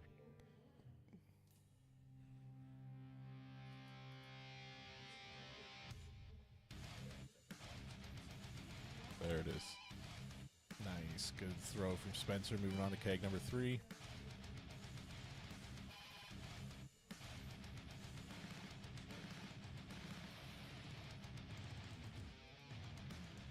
Not quite got the height on that one. Little He's gonna short call on it that there. one.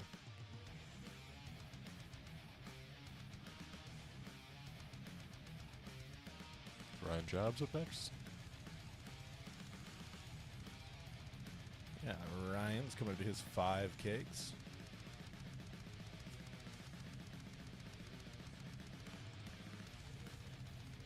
All right, was able to get a updated standings for y'all here. He's going to throw it up on the stream for you guys while we're getting ready for the next athlete. Currently sitting in first place, Ryan Vance with 17 points, Dan Hagen with 16, Josh Cloherty with 15 and a half, Ben with 14, Larson 11 and a half, Jabalee 8, Spencer 5 and a half, and then Gary, Brad, and Alex sitting at 2.5 points here. Josh is up on the first keg. Easy. Good clearance Easy on that again. one. Oh, got it again. Yeah. Flip, got it. Very good run. Kind of looked like it was going to go to Another- the side. oh, has the almost height had there. it. This is a fast run. Yeah, looking strong. And it's over. Last keg, 55. This is a heavy keg.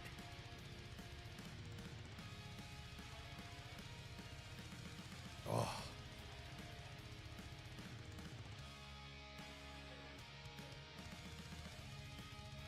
Taking his time. This is smart.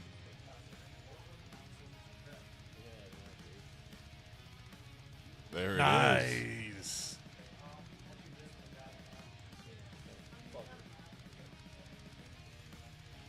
Josh has been Alright. consistent across every event. Yeah, he's looking very strong here today. He's a point and a half in first place. Very close podium there, 17, 16, and 15 and a half. So, I mean, right now Josh is in first on this throwing event. yep. Josh Cloherty. So up next is going to be Ryan Jabalee, followed by Ben Borger, Dan Hagen, and then Ryan Vance. Jabs is another incredible thrower. If anyone's going to push Josh on this event, it will be Jabs. That's fair.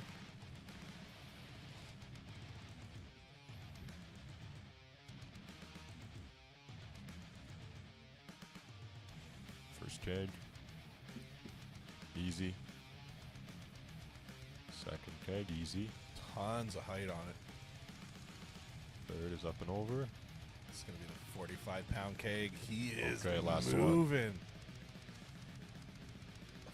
There it is. Flawless run. Oh, man. Ain't nobody beating that time. That was intense. So smooth. I mean, that joke's like, he must like camping. What do you mean? Because that was intense. Good, very nice. Get it with the tense? He was intense. Thank you. Thank you. I'll be here all week. Yeah, so that was Ryan Jabley. Next up, Big Ben Borger. He's about half the height of that throwing implement anyway, so I'm sure he'll do okay here. Ben is currently sitting in 4th place, a point and a half behind Mr. Cloherty.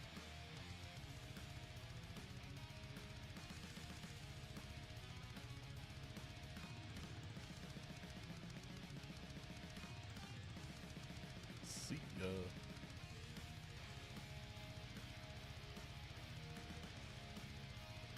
Oh, it cleared. Last keg. Okay. This is quick, but I don't think it's faster than Ryan. Yeah, Ryan got them all in the first try, too. So. Good effort from Ben, nonetheless. I believe there's another keg off to the right. Oh, is it? Oh, yeah, I do see one there, yeah. Oh, that's very close. Dang.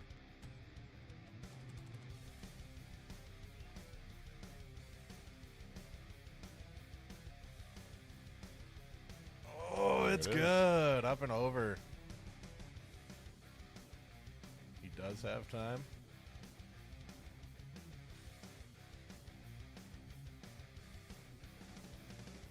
I don't think he took Josh there, so right now it's Ryan, Josh, and Ben, I believe. Yeah, looking very strong.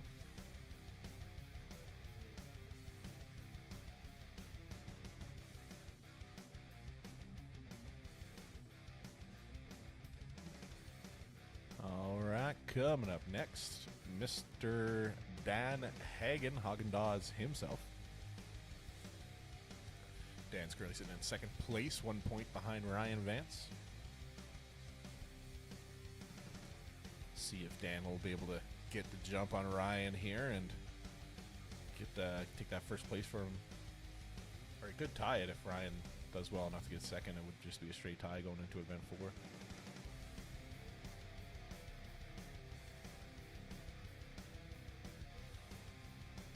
See how Dan's throwing's looking.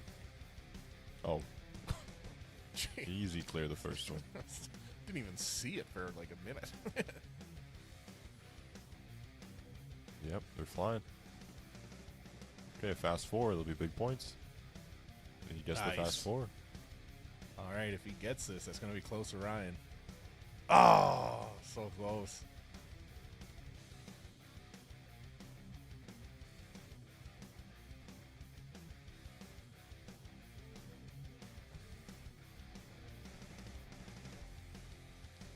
It's tough on the last keg. Once you've already thrown 4, you start getting gassed. Oh, yeah. Especially after you missed it once or twice. You're like,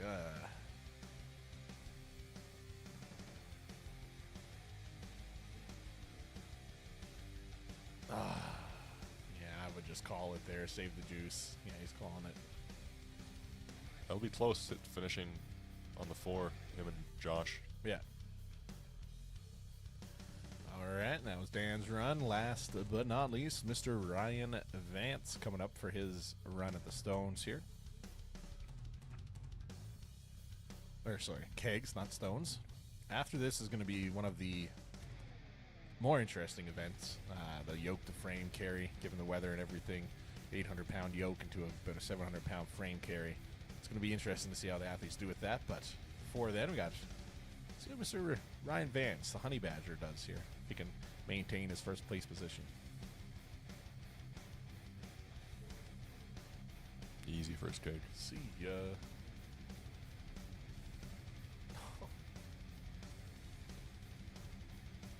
Yeah, it cleared.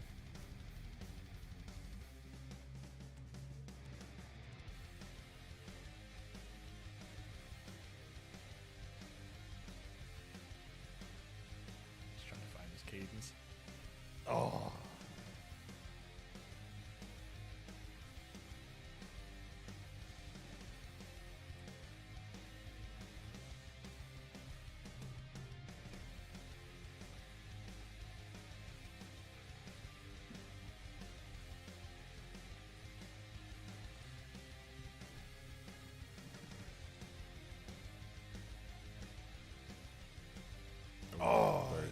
Right there. One more inch, he would have had that one. All right, he's going to call it there. That'll round out event number 3, keg toss for these athletes. So they're going to get ready, move everything back there, measure out some lines. So probably another 10, 15-minute break, I'd say. Get everything ready for the next event, the Yoke and Frame Carry. And during that time, as soon as we get the updated score sheet, I'll put that up there for y'all and be able to check out how everyone's looking. Until then, you stay classy, San Diego.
right, ladies and gentlemen, we are about to get started up here again.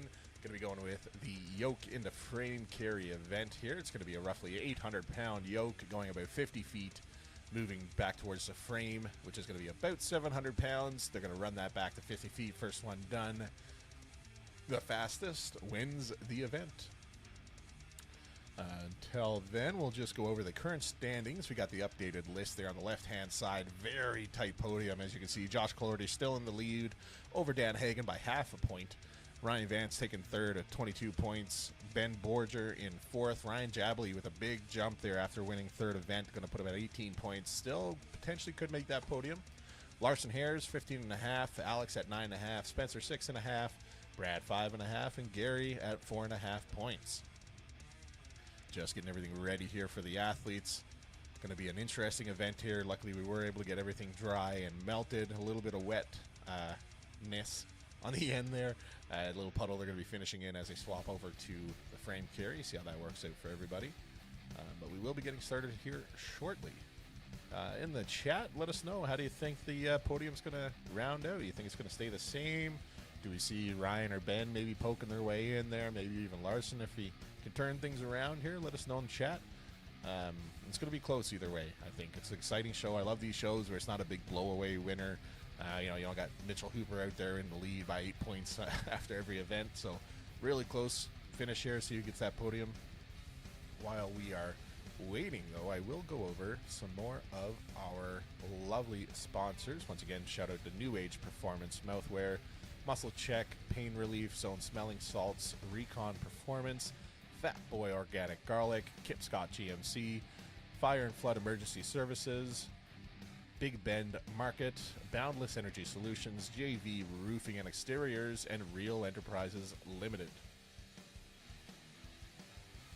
And yeah, Dave Blake in the chat there. Lots of points up for grabs and some wild swings after each event with lots of show to go. There are 3 more events here, so definitely going to be interesting to see how everyone does. Just wait for them to get everything ready up here. Looks like the first athlete up should be Spencer Campbell. After him will be Gary McDonald, Brad Shepard, Larson Hare, Ryan Vance, Ben Borger, Alex Clisper, Dan Hagen, Josh Clordy, and then Ryan Jabley. You can see Spencer there getting fired up, getting ready to go.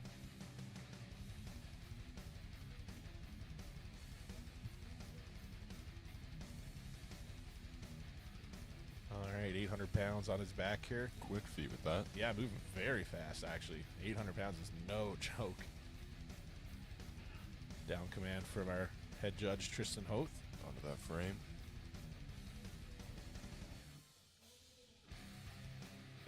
Is he not using straps? Are you allowed to use straps? I don't believe you're allowed straps on the frame. Oh, that's going to be interesting in this cold, wet weather.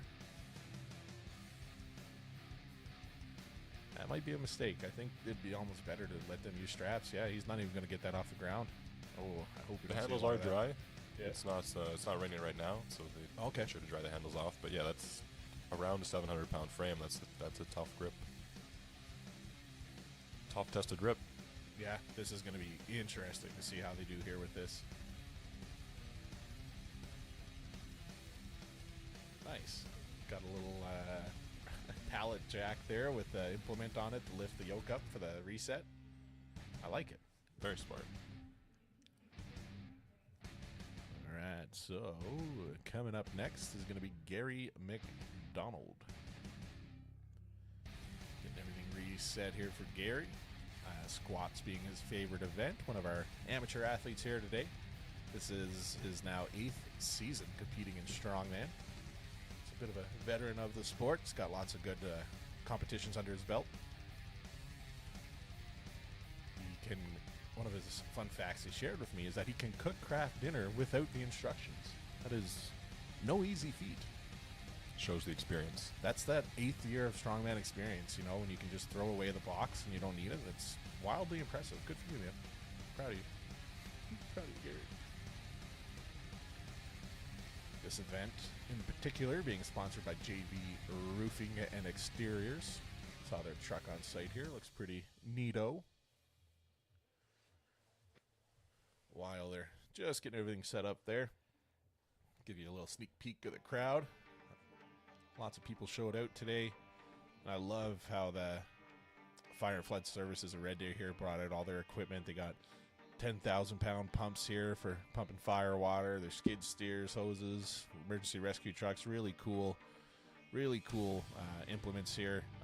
They were talking about if they do it next year, they'll try to incorporate some of these, maybe get those big pumps on some kind of a lift or a pole. Would be super cool to see. They did a great job clearing the floors too. Before we got here, the ground here was covered in snow. So as you can see, there's a little puddle, but it's all cleared up. Oh yeah, that was all packed snow. They had the skid steer out, and then they shoveled it all, and then they had probably 30 bags of salt they threw out. Yeah, let it all melt. Thank you very much, Fire and Flood. Yeah, emergency services. Yeah, that pays for the, or that was the cause of the 1 hour kind of delay we had this morning. But I would much rather have an hour delay and make things as safe as possible for the athletes.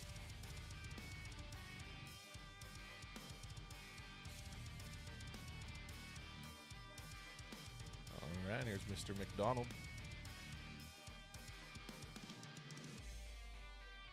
Quick feet. Very easy. Yep. Now let's see if he's got the grip for the frame.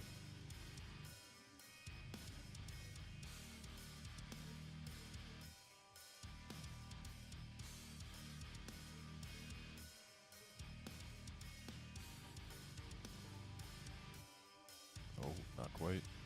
That's going to be tough without straps. That's going to be very difficult. How is he trying to get without the belt? That's interesting. I could see if it was more of a compound movement to take the belt off, but that's what he thinks he needs. Doesn't have it. It's just dance it off, Gary. Dance it off. All right, unfortunately, going to be another miss there. It might come down to times on the yoke by the end of it. Yeah, it's looking like the yoke is just... Gary said it's welded to the ground. It's a good excuse. Could be it.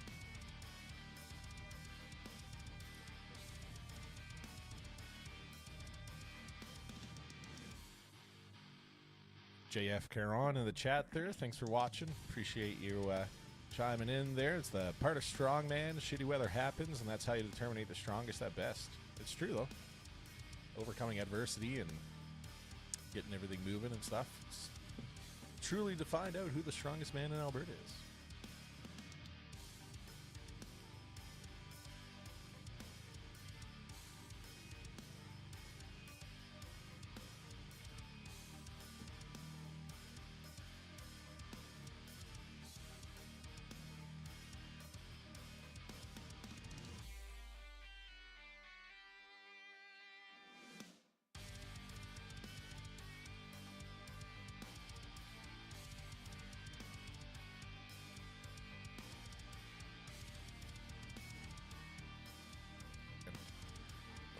Coming up next, Big Brad Shepard. Monster squat. Should have no problem with the yoke. Oh, yeah. Moving nice and fast there. Does Brad have the grip for the frame here? It's around 700 pounds. Oh, there it goes. There you go. Officially in the lead. Just keep it going. Ooh. Give it another go. Yeah. He's moving quick. He's got lots of time. We could definitely finish this. There it is. Just hold on. So close. Let's go, Brad. A couple more steps.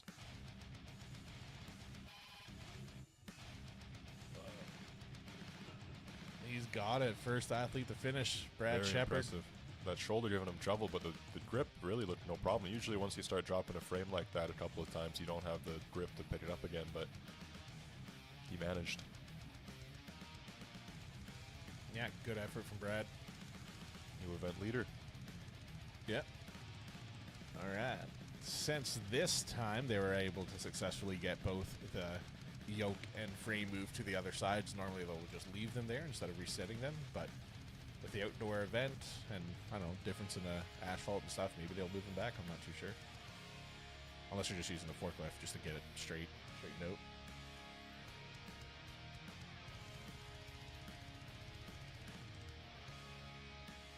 believe he's just adjusting it so it's straight on. Alright, gonna have Larson here coming up next. Another Red Deer athlete here. Wanted to make sure everyone knew that his favorite animal is the meerkat. Those are those little gray dudes with the big eyes, like little squirrels. Yeah. They usually stand up on their hind legs. Yeah. What was that? There was that one video, but I think it was a chipmunk actually, where he's like, Alan, Steve. You know what I'm talking about? I don't. No. I'll send it to you later. Okay. I swear it's funny. I promise. Okay. Yeah, all right. Larson's going to be up next. 27 years old, 370 pounds. As I mentioned earlier, he recently set the new world record for the natural strongman overhead log press. He was able to clean and overhead press a 401-pound log, I'm pretty sure it was. So really nice little feather in the hat for himself there. What was your best overhead log, Hans? I believe 270. Not a huge log presser. Yeah. Oh, that's good.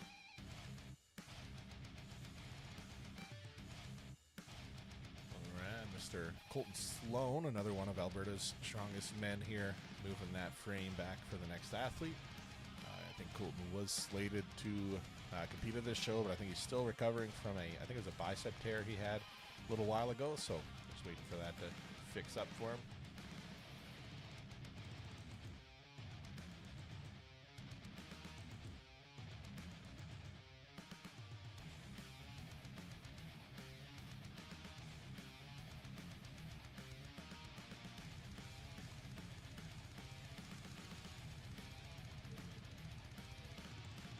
They need to.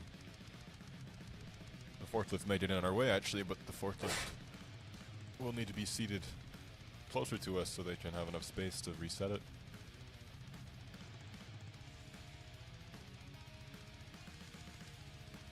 Well, they need to pull the yoke back more to get it in place, but the Oh yeah, it's too far ahead. the forklift's too big, so they need to come from the other side.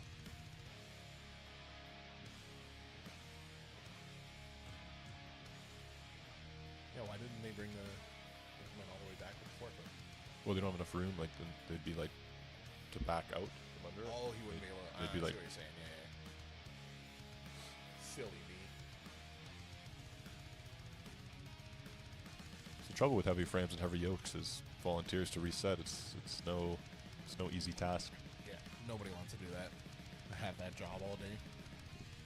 I was like, I did Spruce Grove's Strongest Man last August, the live stream, and they had what was it? A carry event, I think it was. You had to pick up, maybe it was like a 280-pound stone and walk around a circle with it, kind of like the Husafel. And they had a volunteer, Dave, I'm not going to remember his last name, but he's a big stone lifting guy, and he had to pick it each time, and there's like 30 athletes, and so he picked that 280-pound stone to reload it every time. And so I gave him the Hippos Hippo award for that show, because that's impressive. Is that Dave Edmonton Stones of Strength? Yeah. Okay. Yeah, I think his last name might be Nisbet, possibly. If anyone in the chat knows Dave from Edmonton, the stone lifter guy, him and his brother are pretty big. I actually remember they were featured in GQ magazine, the men's magazine. They did a little article on them for the Edmonton Stone of Strength. It's pretty cool to see. What? Oh, I believe they ran out of propane. Oh, is that what it was? Oh, they just loaded one on there? Yeah, they probably just ran out of propane. Good eye.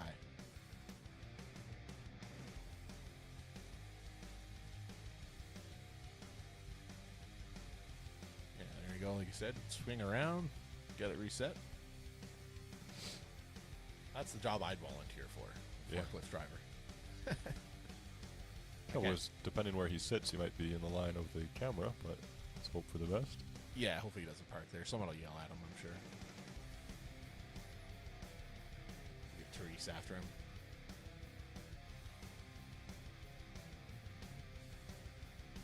Yeah, as we mentioned, Larson Hare's coming up next. The world's strongest financial advisor.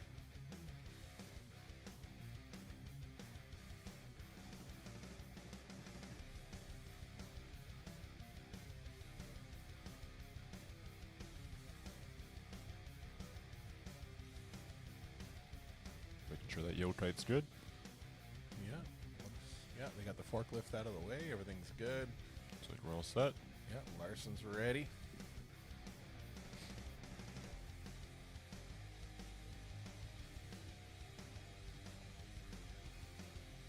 Moving quick with that yoke. I don't know too much about Larson's grip, but I guess we'll see right here. Yeah, I'm not too sure myself. Oh, there it is. Easy. Oh, yeah. There we go. Will he finish without a drop? Oh, so close. Still on pace to be Brad. There it is. Take one more. So close. He can take this.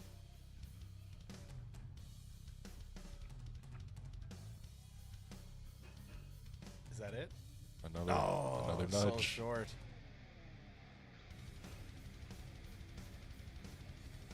No, he's still not not. letting him shove it over. He wants to see him pick it. Yeah, you don't want any slides. Yeah, that's what it was. Want to make sure they actually get a full lift as opposed to a sliding finish. You saw that at Arnold Strongman Classic. If you watched it recently, there was a couple athletes where they almost throw it over the finish line, and they're like, nope, pick it up. Yeah.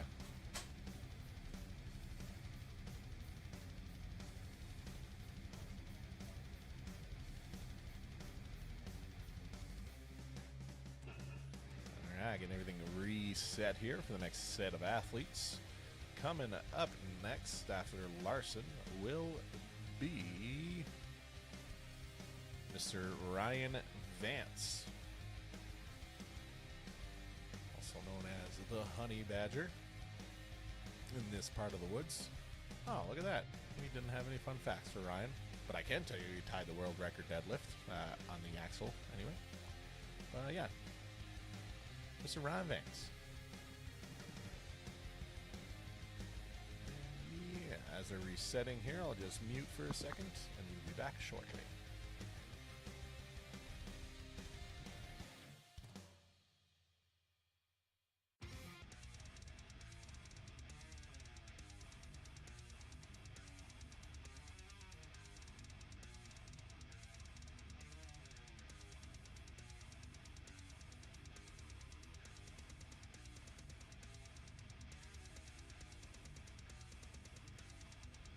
All right, we got the forklift out of the way here, getting ready to go for next athlete, Mr. Ryan Vance.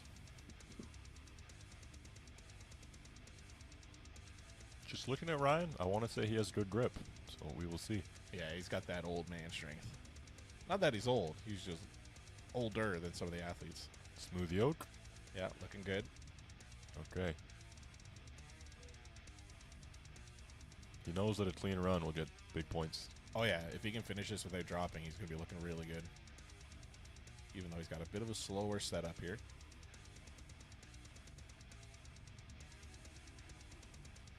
Okay. Alright. If he can finish, though, there's still going to be some points. Yep. He probably knows he's not going to take the top placings now, but every foot Oh yeah. puts distance between the next few guys to go. 15-second warning from the judge here.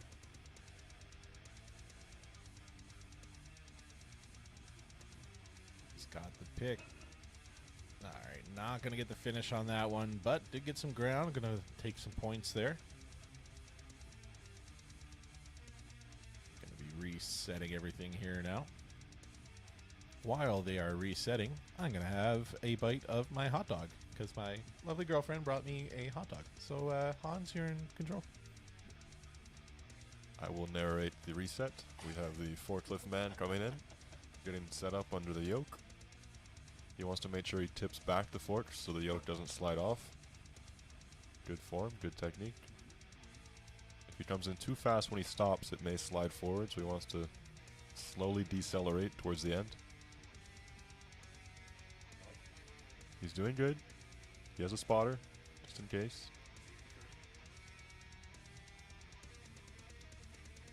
I wonder who will win first, the frame reset or the yoke. It's looking like the frame. Frame takes the finish. Well, yoke is... That was a... We'll have to look at the timers. That was...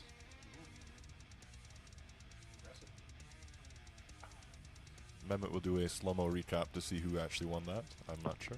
Can't confirm. Dave Blake said, let's watch the hot dog eating. Well, if you slide over to the OnlyFans page, you can watch that there.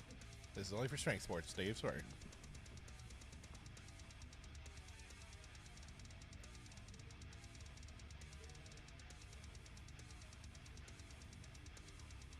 Ben Border up next. He's got some mitts on him, so will he be our first finisher? No drops. Fast on the yoke. Quick feet. Steady. This is all good. Okay. Let's see how that grip is. It's looking good.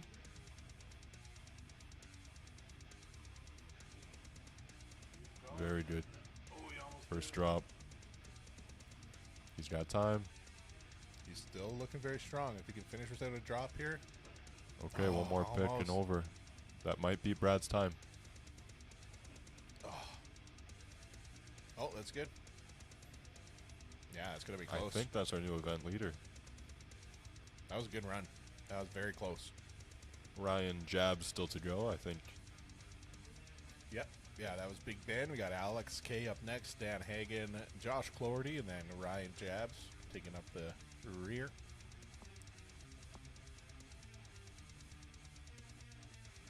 Ryan has incredible grip, very quick on moving events.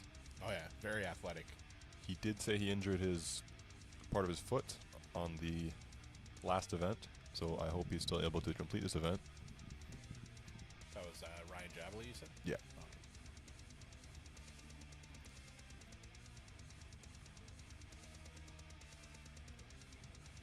Alex K coming up next, throwing being his favorite event. His girlfriend thinks he eats too many eggs. One of his fun facts he shared with us before the event. I like to think eggs just don't like his girlfriend, so, you know, It's possible. Yeah.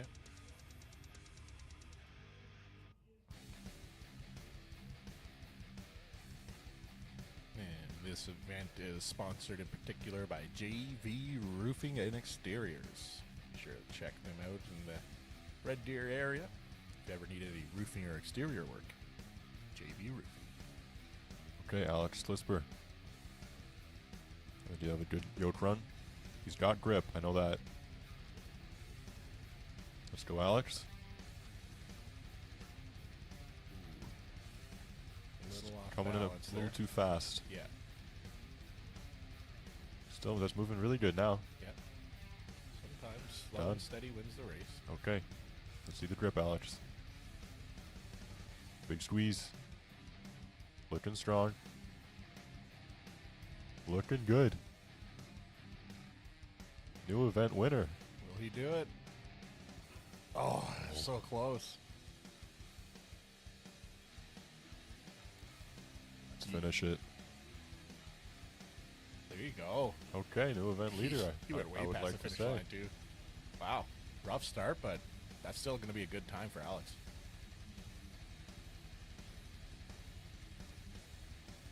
Yeah, definitely a good run for Alex there.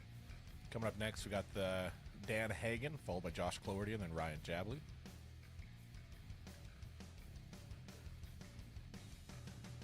Hagen Dawes hasn't seen his chin for 6 years. It's a long time. Not sure why it's hiding from him, but maybe we should just try to talk to it. You know, maybe see what's going on and might come around a bit more often.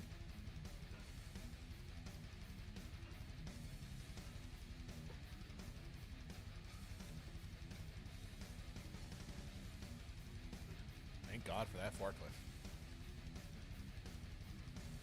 You see slightly different tactics on the frame reset every time. I think the best one yet has been when they just take off 2 45s on each diagonal side and then just carry it back. Get one of the stronger volunteers too.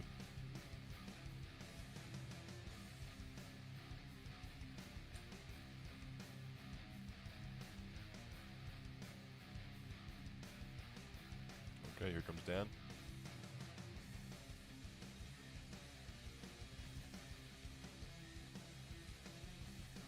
They almost know by now that they just need a smooth run. No one has to really rush. You don't have to get too ahead of yourself.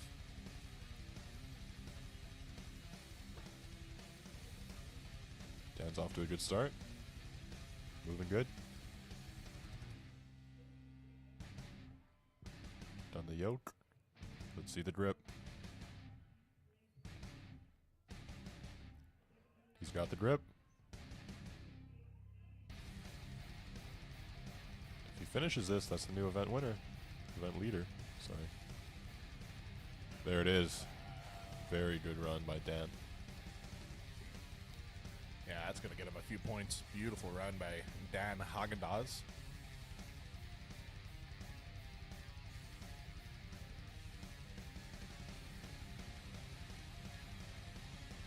All right, Josh Cloherty coming up next. Ryan Jabley will be after him.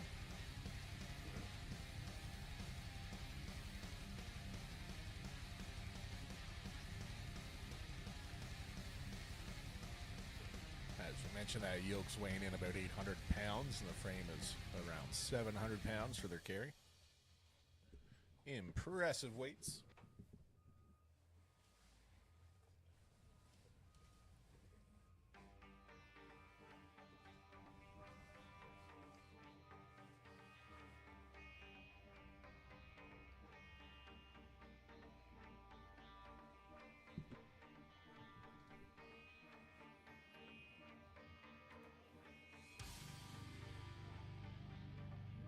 Here we go, Josh. Papa Quick Smurf feet. himself. Almost lost his balance there. Might be one of the fastest yoke times we've seen. Yeah, looking good.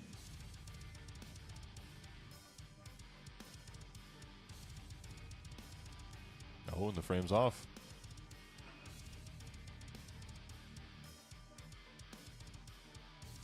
If he can make it about halfway, I think he beats a couple people.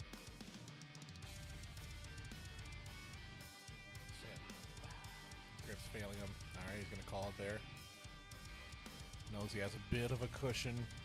Dan's definitely going to take the first place after this event, I think, given he was only half a point behind him after event 3, so see how things shake out here. Only one athlete left to go. And who is it, Hans? That would be Ryan Jabley. That's for true. The Rhino himself. As long as that foot holds up, I think he can win this one. He's very fast.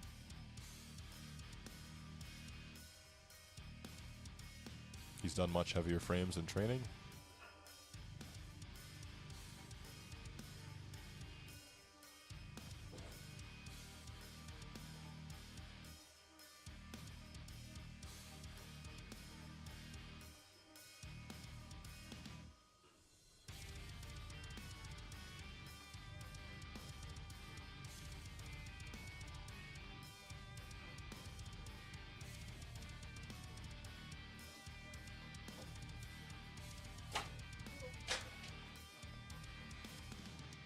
So another thing I'd like to see from Ryan, he'll go out and inspect before he goes. I haven't seen any of the other athletes do that. Definitely a good tactic. Make sure everything's where you want it to be. Kind of prepare yourself for where your feet need to be, where your hands need to be for that crossover. Because that, 1 to 3 seconds it takes to hop from the yoke to the frame, it's a big difference when it comes to counting down the final points. Okay. Let's hope that foot holds up for Ryan. Moving good. Seems like he might be in a bit of pain, but he's moving. Yeah, we'll see how this goes. If you can be quick with this carry, Steph's going to be taken first here.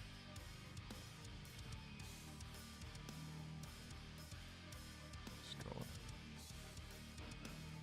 Got a little ahead of himself there.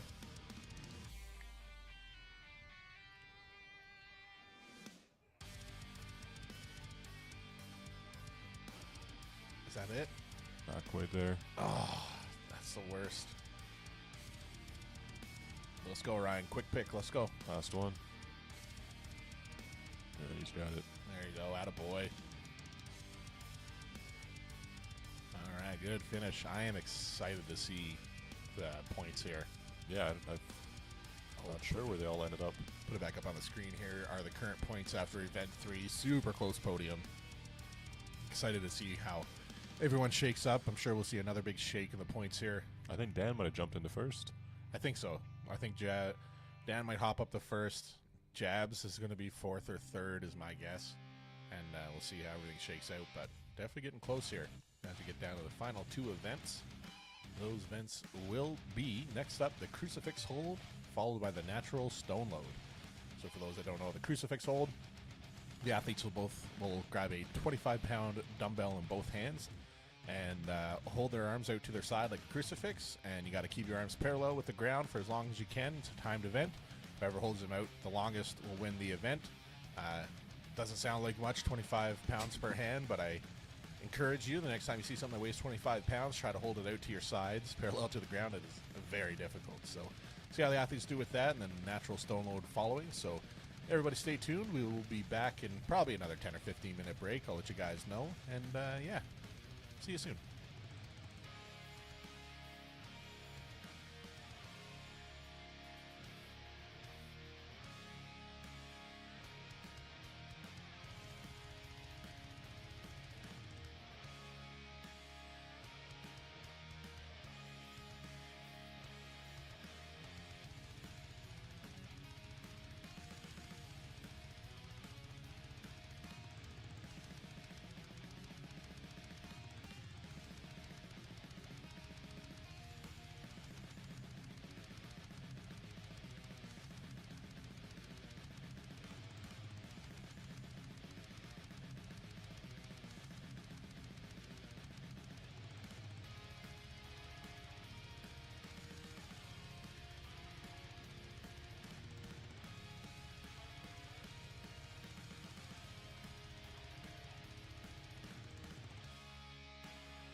right, ladies and gentlemen, welcome back to event number 5, the Crucifix hold.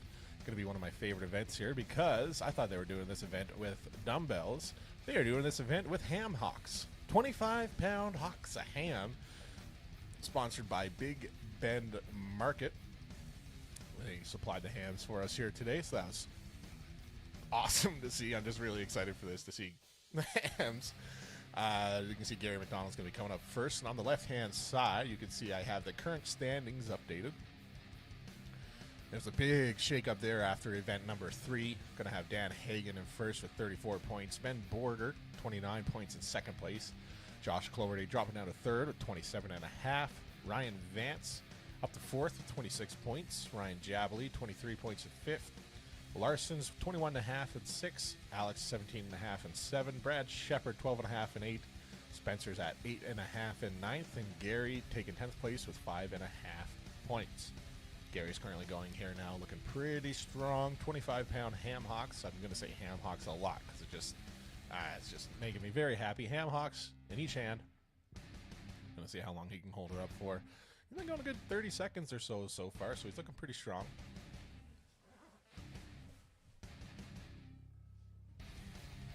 Alright, that's it. I wish I had a timer here. I think I might actually have one.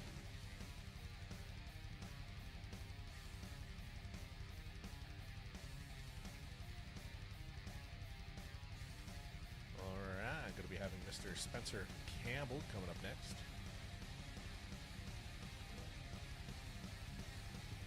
And Spencer is off. So I don't have a timer for this one, but I might be able to have a timer for the next one.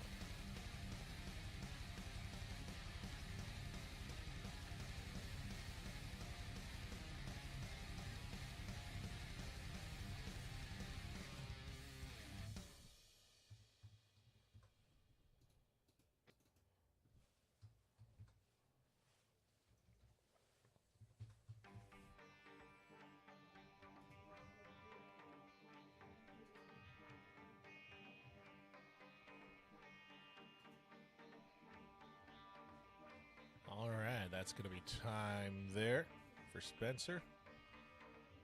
Looked like he had about 35 seconds there.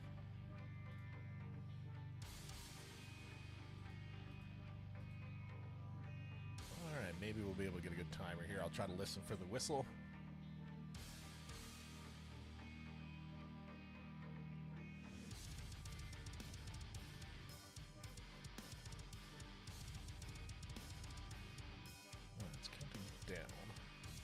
Try for the next one to get it to count up. We'll see if you can go for longer than a minute here.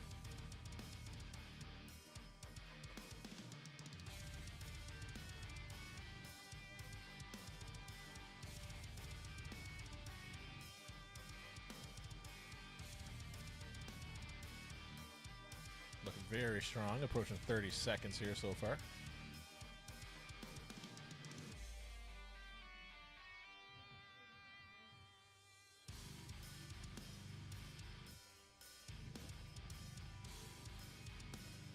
Just past the 40-second mark here. Will he break 60 seconds? Starting to shake a little bit, but still looking very strong. Those ham hocks have never been held so good. I'm jealous. All right, that's past the minute now.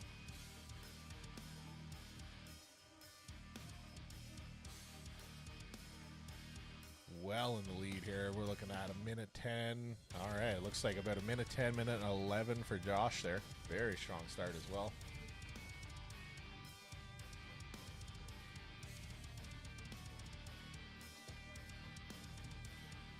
All right, Ryan Vance is going to be coming up next for his attempt at that ham hock hold.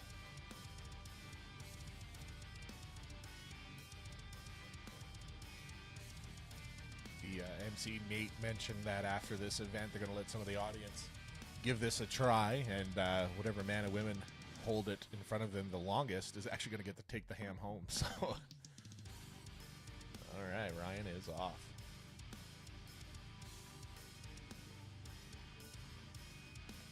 Kind of hard to say when they actually start. I started as soon as their arms are out, but it depends on the judges, so can't really take the timer into full effect for points. The judges will have the final say based on their timer, but yeah, we'll see. He's looking strong, though. He's having a little conversation there with Colton, just holding on to his ham hocks, hanging out.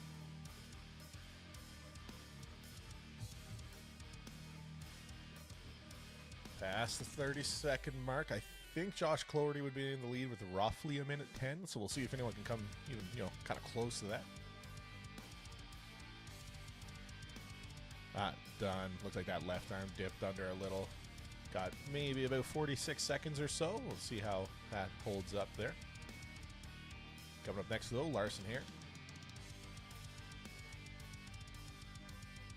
Oh, no, not Larson. Larson got ahead of himself there. It's Ryan Jabley coming up next.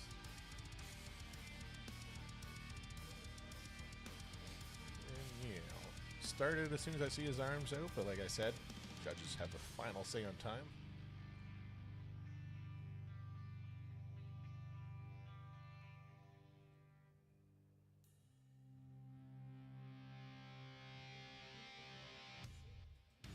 All right, we are off.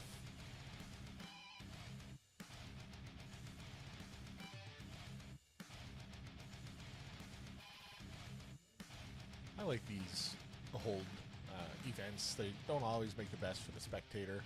Watching's not a lot going on, but you really get to see the athletes dig deep. And I've done a Thor's hammer hold in the front previously at one of the shell shocks I competed at, and it's just a fun event. Like, you really get to dig deep, and it's all just heart at the end of the day. Like, it's 25-pound ham hocks. They are pretty heavy, but still, it's how much heart you got, and try to get as long as you can. Passing the 40-second mark here for Ryan now. Shaken. Looked like about 45 seconds, roughly. So we'll see just under the last athlete there. We'll see how he does. Coming up next, we got Larson. See if he can break. I think Josh would still be in the lead about a minute 10.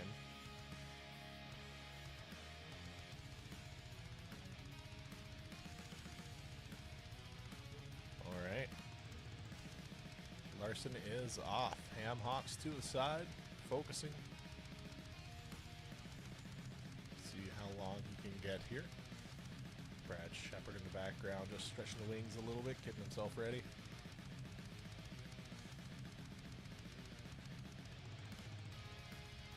Larson looking pretty strong. Nice and steady.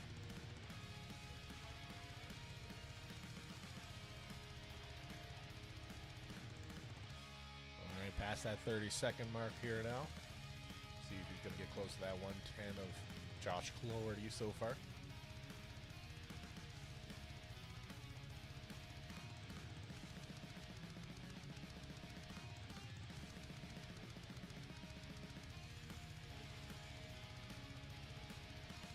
Just about at that 1 minute mark.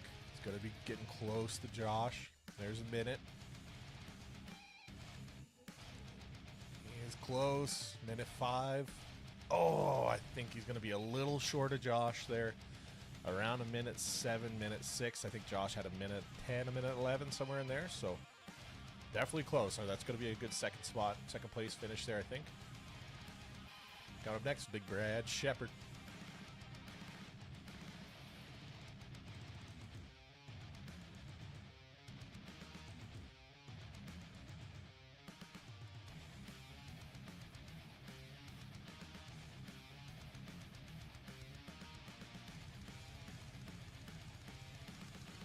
He is off. Let's see if he can break that 1 minute mark. Shout out to Big Band Market for sponsoring this event as well. I'm pretty sure they donated the ham hocks, I think, which is still maybe my favorite event I've ever seen a strongman. 20 seconds in. Brad's very focused.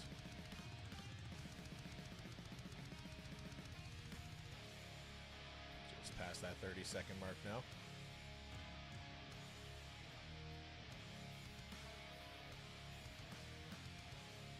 After Brad here, we're going to have Alex, followed by Ben, and then Dan Hagen.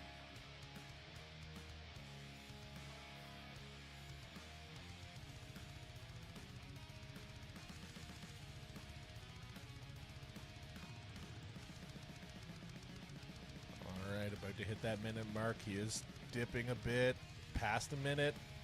All right, I'd say that was about a minute 1, minute 2. I think he might be sitting in third place with that one there, if I remember correctly. Kind of hard to keep track of all the times, but good hold from Brad. Alex Clisper coming up next.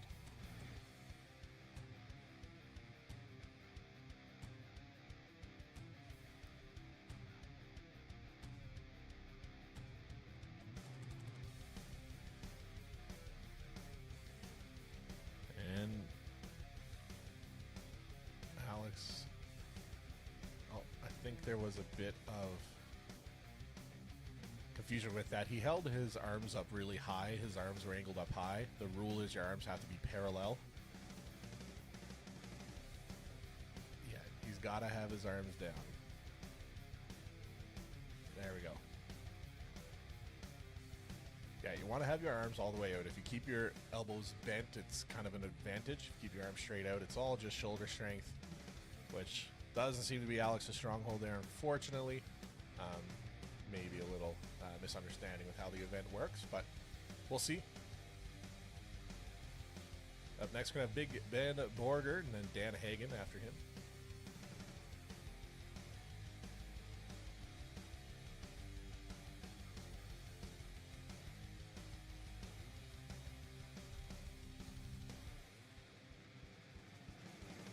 All right.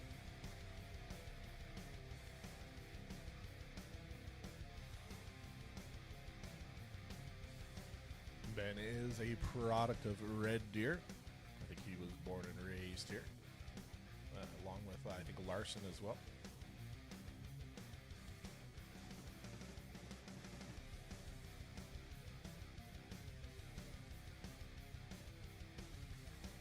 Just about at that 30-second mark here now.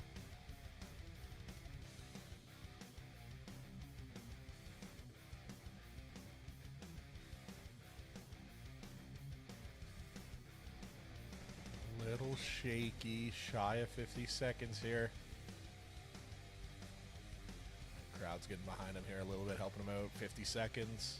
Will he break a minute? He's getting close. Not going to be able to break a minute there. About 54, 55 seconds, so up there, but I don't think podium level finish for him there on that event. And coming up next, our current first place athlete, Dan Hagen. Dan's currently with a 5-point lead ahead of Ben. Looks like he might be able to secure it here as long as he can get about a minute 10 hold here. He'll be able to head into first place on that last event. We'll see how he does.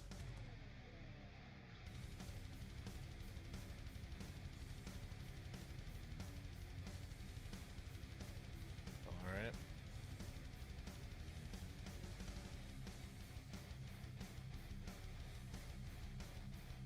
The announcer was saying having their hands between the top of their head and their shoulders is the safe zone. So once you dip below your shoulders there, it's going to be called on you.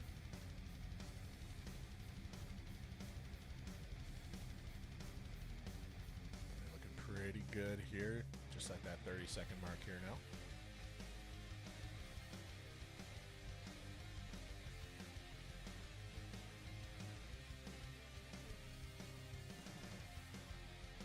Starting to shake a little bit on that left arm.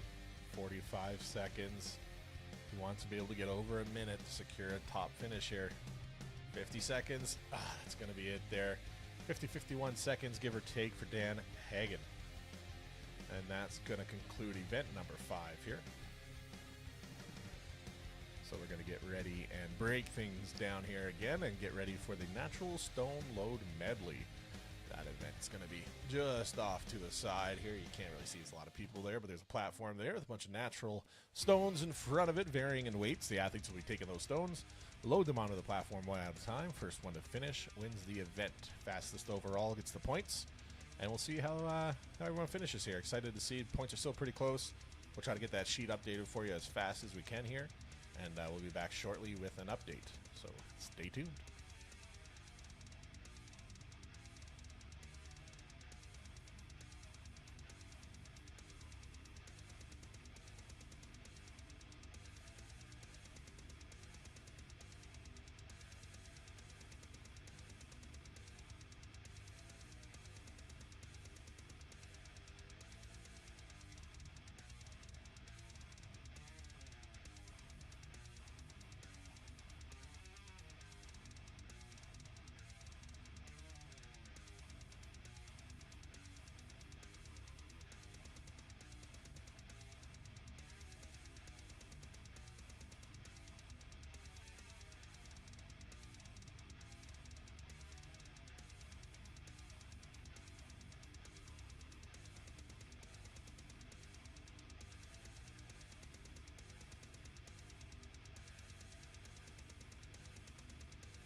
ladies and gentlemen. We're still about 5-10 minutes away from getting started for the final event here. Natural stone load to the platform, as you can see in front of us here. Before we get into that, I wanted to give an update to the standings after Event 5. Currently sitting in first place, Dan Hagen with 40 points. Josh Cloherty sitting in second with 37.5. Ben Borger sitting in third with 36 points. Larson's in fourth with 30.5. Ryan Vance just below him in fifth place by half a point at 30. Ryan Jabalee's in eighth place with 26 points. Brad Shepard's in seventh with 20.5. Alex K is in eighth with 18.5. Spencer Campbell's in ninth, tied with Gary McDonald at 10.5. We'll see who can break that tie here at the end in this last event. But yeah, we're a couple minutes away. I'm going to go ahead and go mute it again, let some music play, and I'll let you guys know when we're starting.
All right, ladies and gentlemen, we are back. Going first here, we got Mr. Gary McDonald.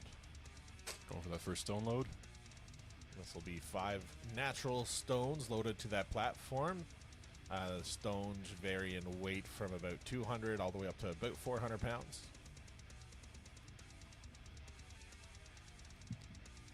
Gary's looking good so far. 2 stones.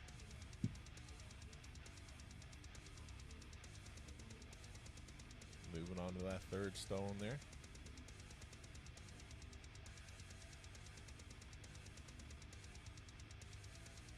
Kenny's up. 2 stones to go. Gary and Spencer are currently tied, so See if Spencer's going to be able to beat this time that Gary sets. This one's over 300, so a bit of a jump from the 250 per void.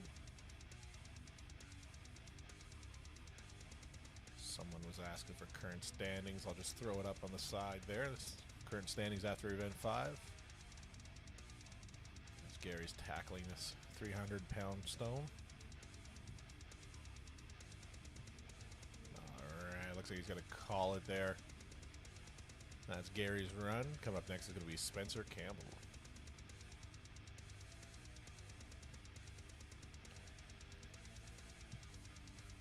And as always, thank you to the wonderful volunteers helping us get all these implements moved and resetting everything for the athletes when the time comes. It's a hard day of work. I've volunteered with doing the weights for shows before, and yeah, you're taxed by the end of the day, so really appreciate all the volunteers coming out, and of course all the sponsors as well. Without y'all, we would not be able to do this. See what Spencer does on this stone run. Yeah, he's currently tied with Gary, so if he can beat Gary's time to that 4th stone or get the 4th stone, he's going to take him here.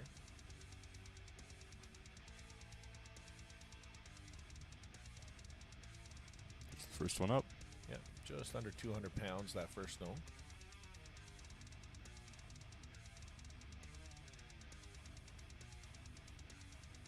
Second one's looking good. Nice. On to the 250.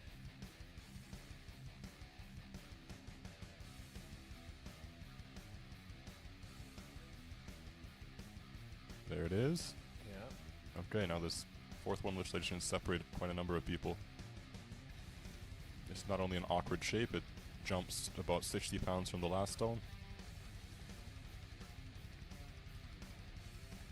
You think anyone's going to be able to get that last roughly 400-pound stone? I took it for a whirl. Did you get loaded? I did. Oh, look at me, I'm Hans and I'm strong. Yeah. If they...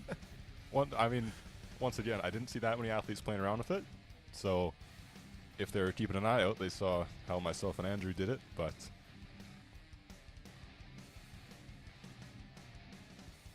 All right.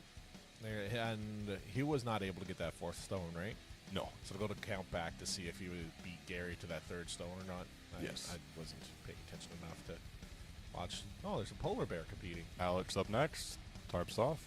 Tarps off for the boys. It's a strong loader. Interesting that he normally, some of the athletes anyway, would go through and touch all the stones to make sure they're in the position they want before they get started. He opted to just do it as he pleases. There you go. That's a quick first load, though. Yeah. Shout out to Andrew Bollinger there for reloading it, resetting it. Just muscle in these stones. There. Yeah. The thing with natural stones, everyone's different. Depends how you grab it. There's no real good way to... Well, it's tough too at the end of the day. You're beat. You don't really want to go out there and play around with the stones. You should, but you don't really want to. Yeah, probably got slight hypothermia. Yeah. Especially if you're not wearing a shirt. There we go. Let's see if he gets this 4th one. Yeah, this is currently tying him with Gary and Spencer.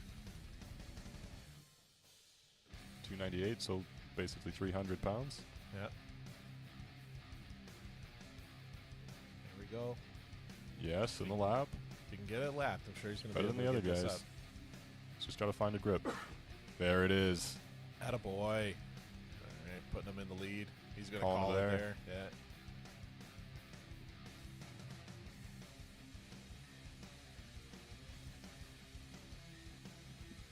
All right, good first run there from Mr. Oh, not first run, but good run from Alex. And get that 4th stone. Excited to see who's going to get that 5th stone. We already know Hans can get it, but see. Well, I didn't do it in a run. It's a little different. 60 seconds, that's pretty tight to do all the stones. I don't know, man. I get a lot done in under 60 seconds. Okay. Brad Shepard up next.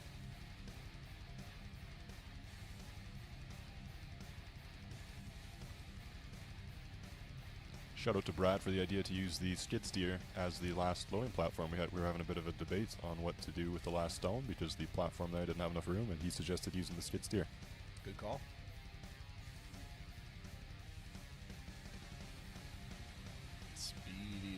that second stone. A fast 4 might do it. Yeah.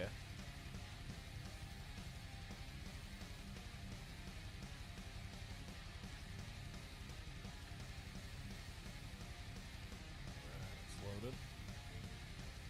Moving on Taking to his that time. 298 stone. Doesn't want to make any mistakes. Dave in the chat wanted us to make sure we said it was a 298 stone, not a 300 stone. It's a big difference. All right, let's go, Shep. Yeah, stones are tough depending on the shape. Yep, absolutely. Plus, I was out there where they're loading. It's all muddy and wet, so the weights aren't crazy, but the conditions make it much more difficult. Oh yeah, that's for true.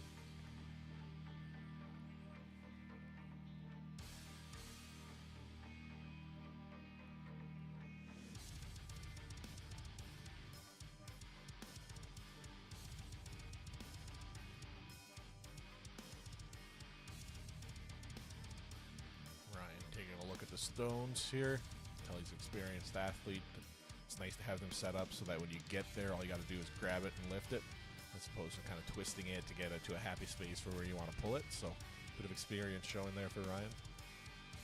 Especially at a pro-am, I mean, you've got the time. It's not like there's 50 athletes waiting on you, so Yeah. it's smart to look them over.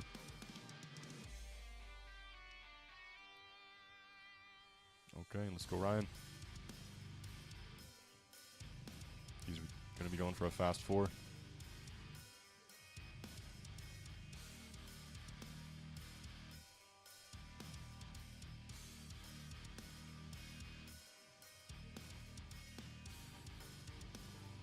Fast 2. Yeah, making good time.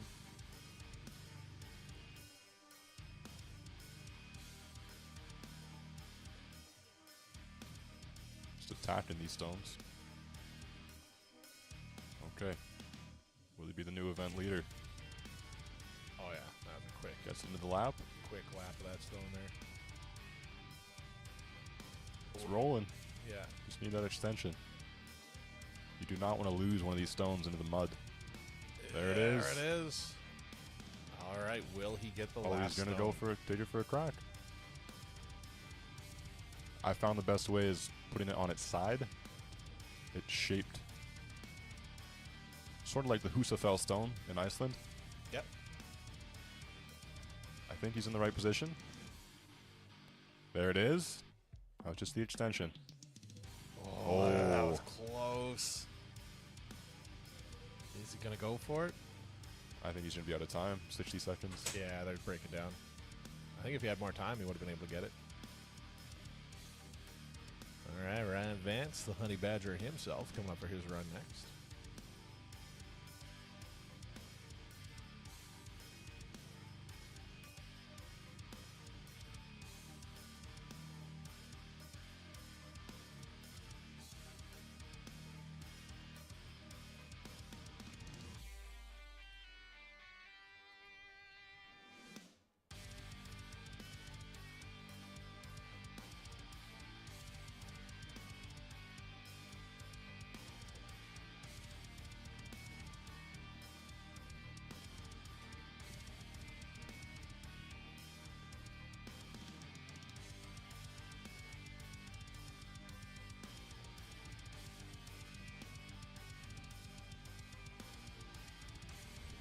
Okay, Ryan Vance. We are off. First stone's good.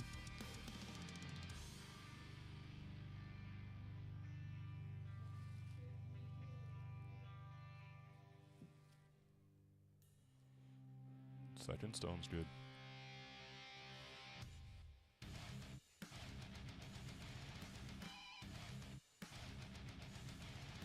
He's not going to contest the top times, but if he can get 4, he knows he's a good chunk ahead of that bottom third of the pack.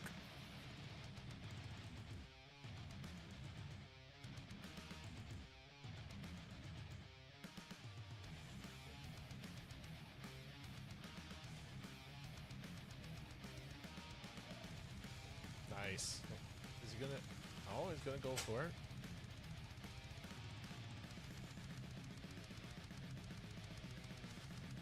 Tough stone to work with. He's in this similar. I think he's got on the side. Good. Gets in the lap. Now you need that edge of the stone in your hip.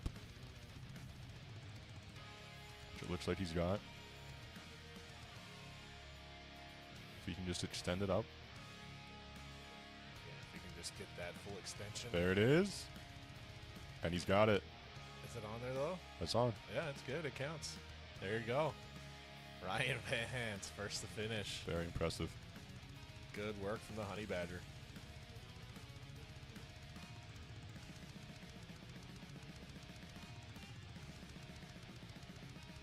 Good work, Ryan.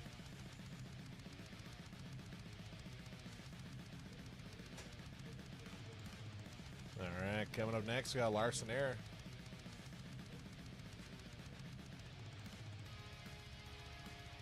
Larson's currently sitting in 4th place with 30.5 points.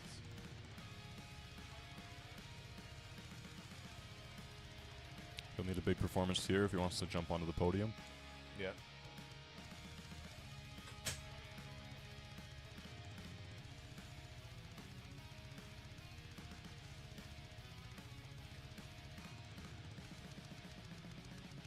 All right, he is off. First stone is good. Trying to get it to lay flat. There you go.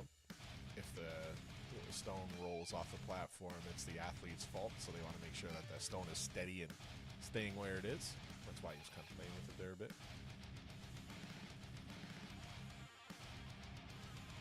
Second stone good.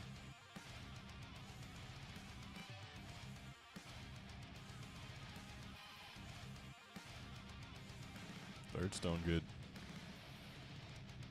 Needs his 4th stone. Yeah. Needs all 5 if he wants a chance to get on podium. But Ryan Vance was only a half point behind going into this event, I believe, so he needs every stone he can. Okay, one more.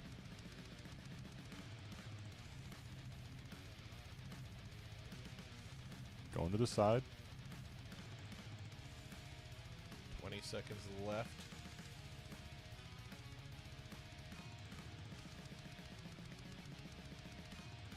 There it is. All right. Will he join Ryan with finishing the run? Just so big in the hips there, it's tough Good. to. So I got a cramp or something there at the last movement. Coming up next, our first after 5 event podium stander, Ben Borger, coming out. Currently in 3rd place with 36 points, just 1.5 points behind Josh Cloherty at 37.5. Depending on speed here, he might be able to overtake him.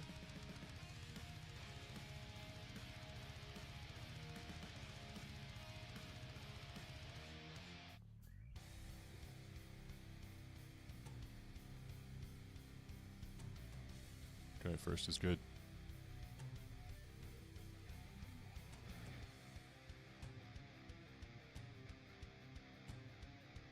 Second's good. Good pace. Yeah, really good time here.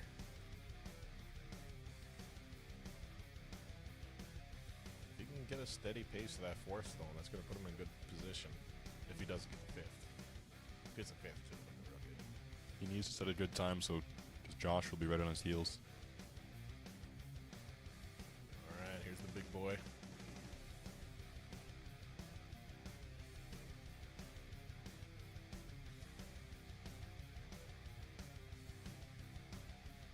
Sort of coming up with his own technique on the fly. Oh. There it is in the hip. Ah, Oh. so close there that time. Like you were saying, trying to get that point to your hip. That's a good position if you Okay. can just hold it now. Yep. Just stand up with it.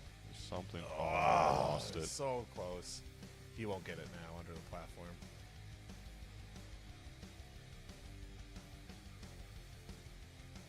I think if he would have come and tried it before the event, he would have had that. Yeah, definitely got the strength for it, but one hell of a day. Gonna call it off there. So he's only a point and a half behind the next contestant, Josh Cloherty's coming out to his run here. 1.5 points. So we'll see how fast he can get that fourth stone to see if he can keep his lead over Ben. He has to get that fourth stone. He has to, yeah. Or get the 3 really fast. But Ben did have a fast 3 stone load too. So we'll see what he does here.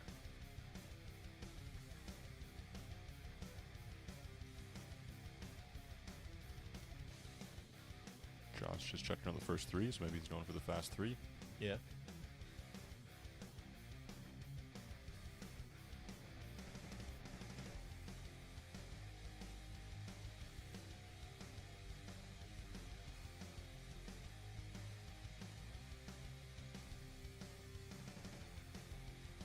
First one's good.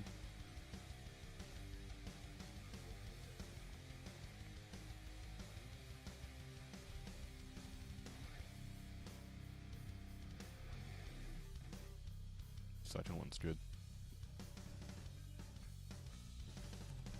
Be curious to see the times here. There's Yeah, a lot of he's on close the third finishers. stone. I don't think he's going to beat Ben with this 3rd stone time, though. He gets it though, so if he can get that fourth, If he does get the 4th, he's going to be looking good. come on, Josh, you're gonna want that fourth one. Secure that second place finish.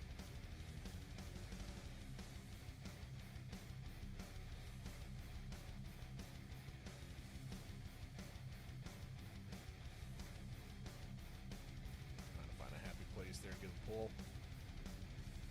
Yeah, definitely wants to get this 4th stone, because even though Ryan Vance was in 5th place, if he's one of the only guys to finish that 5th stone, he's going to get a lot of points here. And if Josh only gets 3, he could really fall behind here. Well, Josh will have to hope that he finished those 3 faster than the first few guys. Yeah. Let's go, Josh. Big pull. Nah, not going to be there today. One hell of a day for him, though. Done really well. One athlete left. Mr. Haagen-Dazs himself. Dan's been having a pretty good day thus far. He's got a pretty comfortable lead.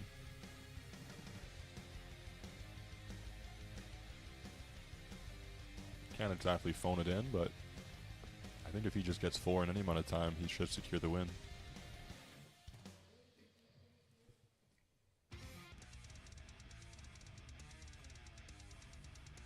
Dan lives in Calgary, right? Calgary guy? I know he trains out of the Strength Edge. Yeah, I think he's Calgary-based athlete. First one good. Oh, that was quick. Second one good. I like that. There's no messing around. He finds his grip and goes. Grip it and rip it. Third one good. Oh, yeah. Commanding lead here. I thought that stone was going to go through the board on that 3rd stone that time. Yeah. Good flex in it. Fourth one. That's likely for the win. Yeah. Does he want to make a statement on this 5th stone? It's strong, man. They like making statements. Let's go, Dan. Really cement this win here. Up into the hip. Yeah, he has good positioning.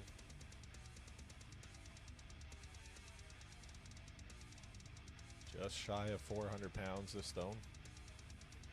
Come on, Dan.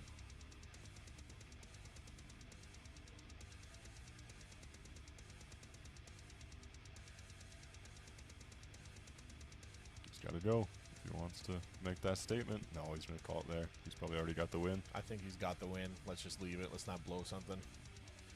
All right, that's Dan Hagen, last athlete to go in event number 6 at Alberta's Strongest Man 2025. So we're going to take a little break here, count down the score, see where everyone lands, and then we'll be back in a few minutes with an update. Stay tuned.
All right, ladies and gentlemen, just going to give you the rundown here of the standings of Alberta's Strongest Man 2025. It says after event 5, but it's after event 6. So this will be your final standings here. They're going to go ahead and give the awards, so I'm just going to let everyone know the current standings now, and then I'm going to go out and hand out the Hippo Award, which is going to Josh Cloherty today. I was cheering everyone on pretty good, so excited to see this here. But here's your current standings. First place, Alberta's Strongest Man 2025, Dan Hagen.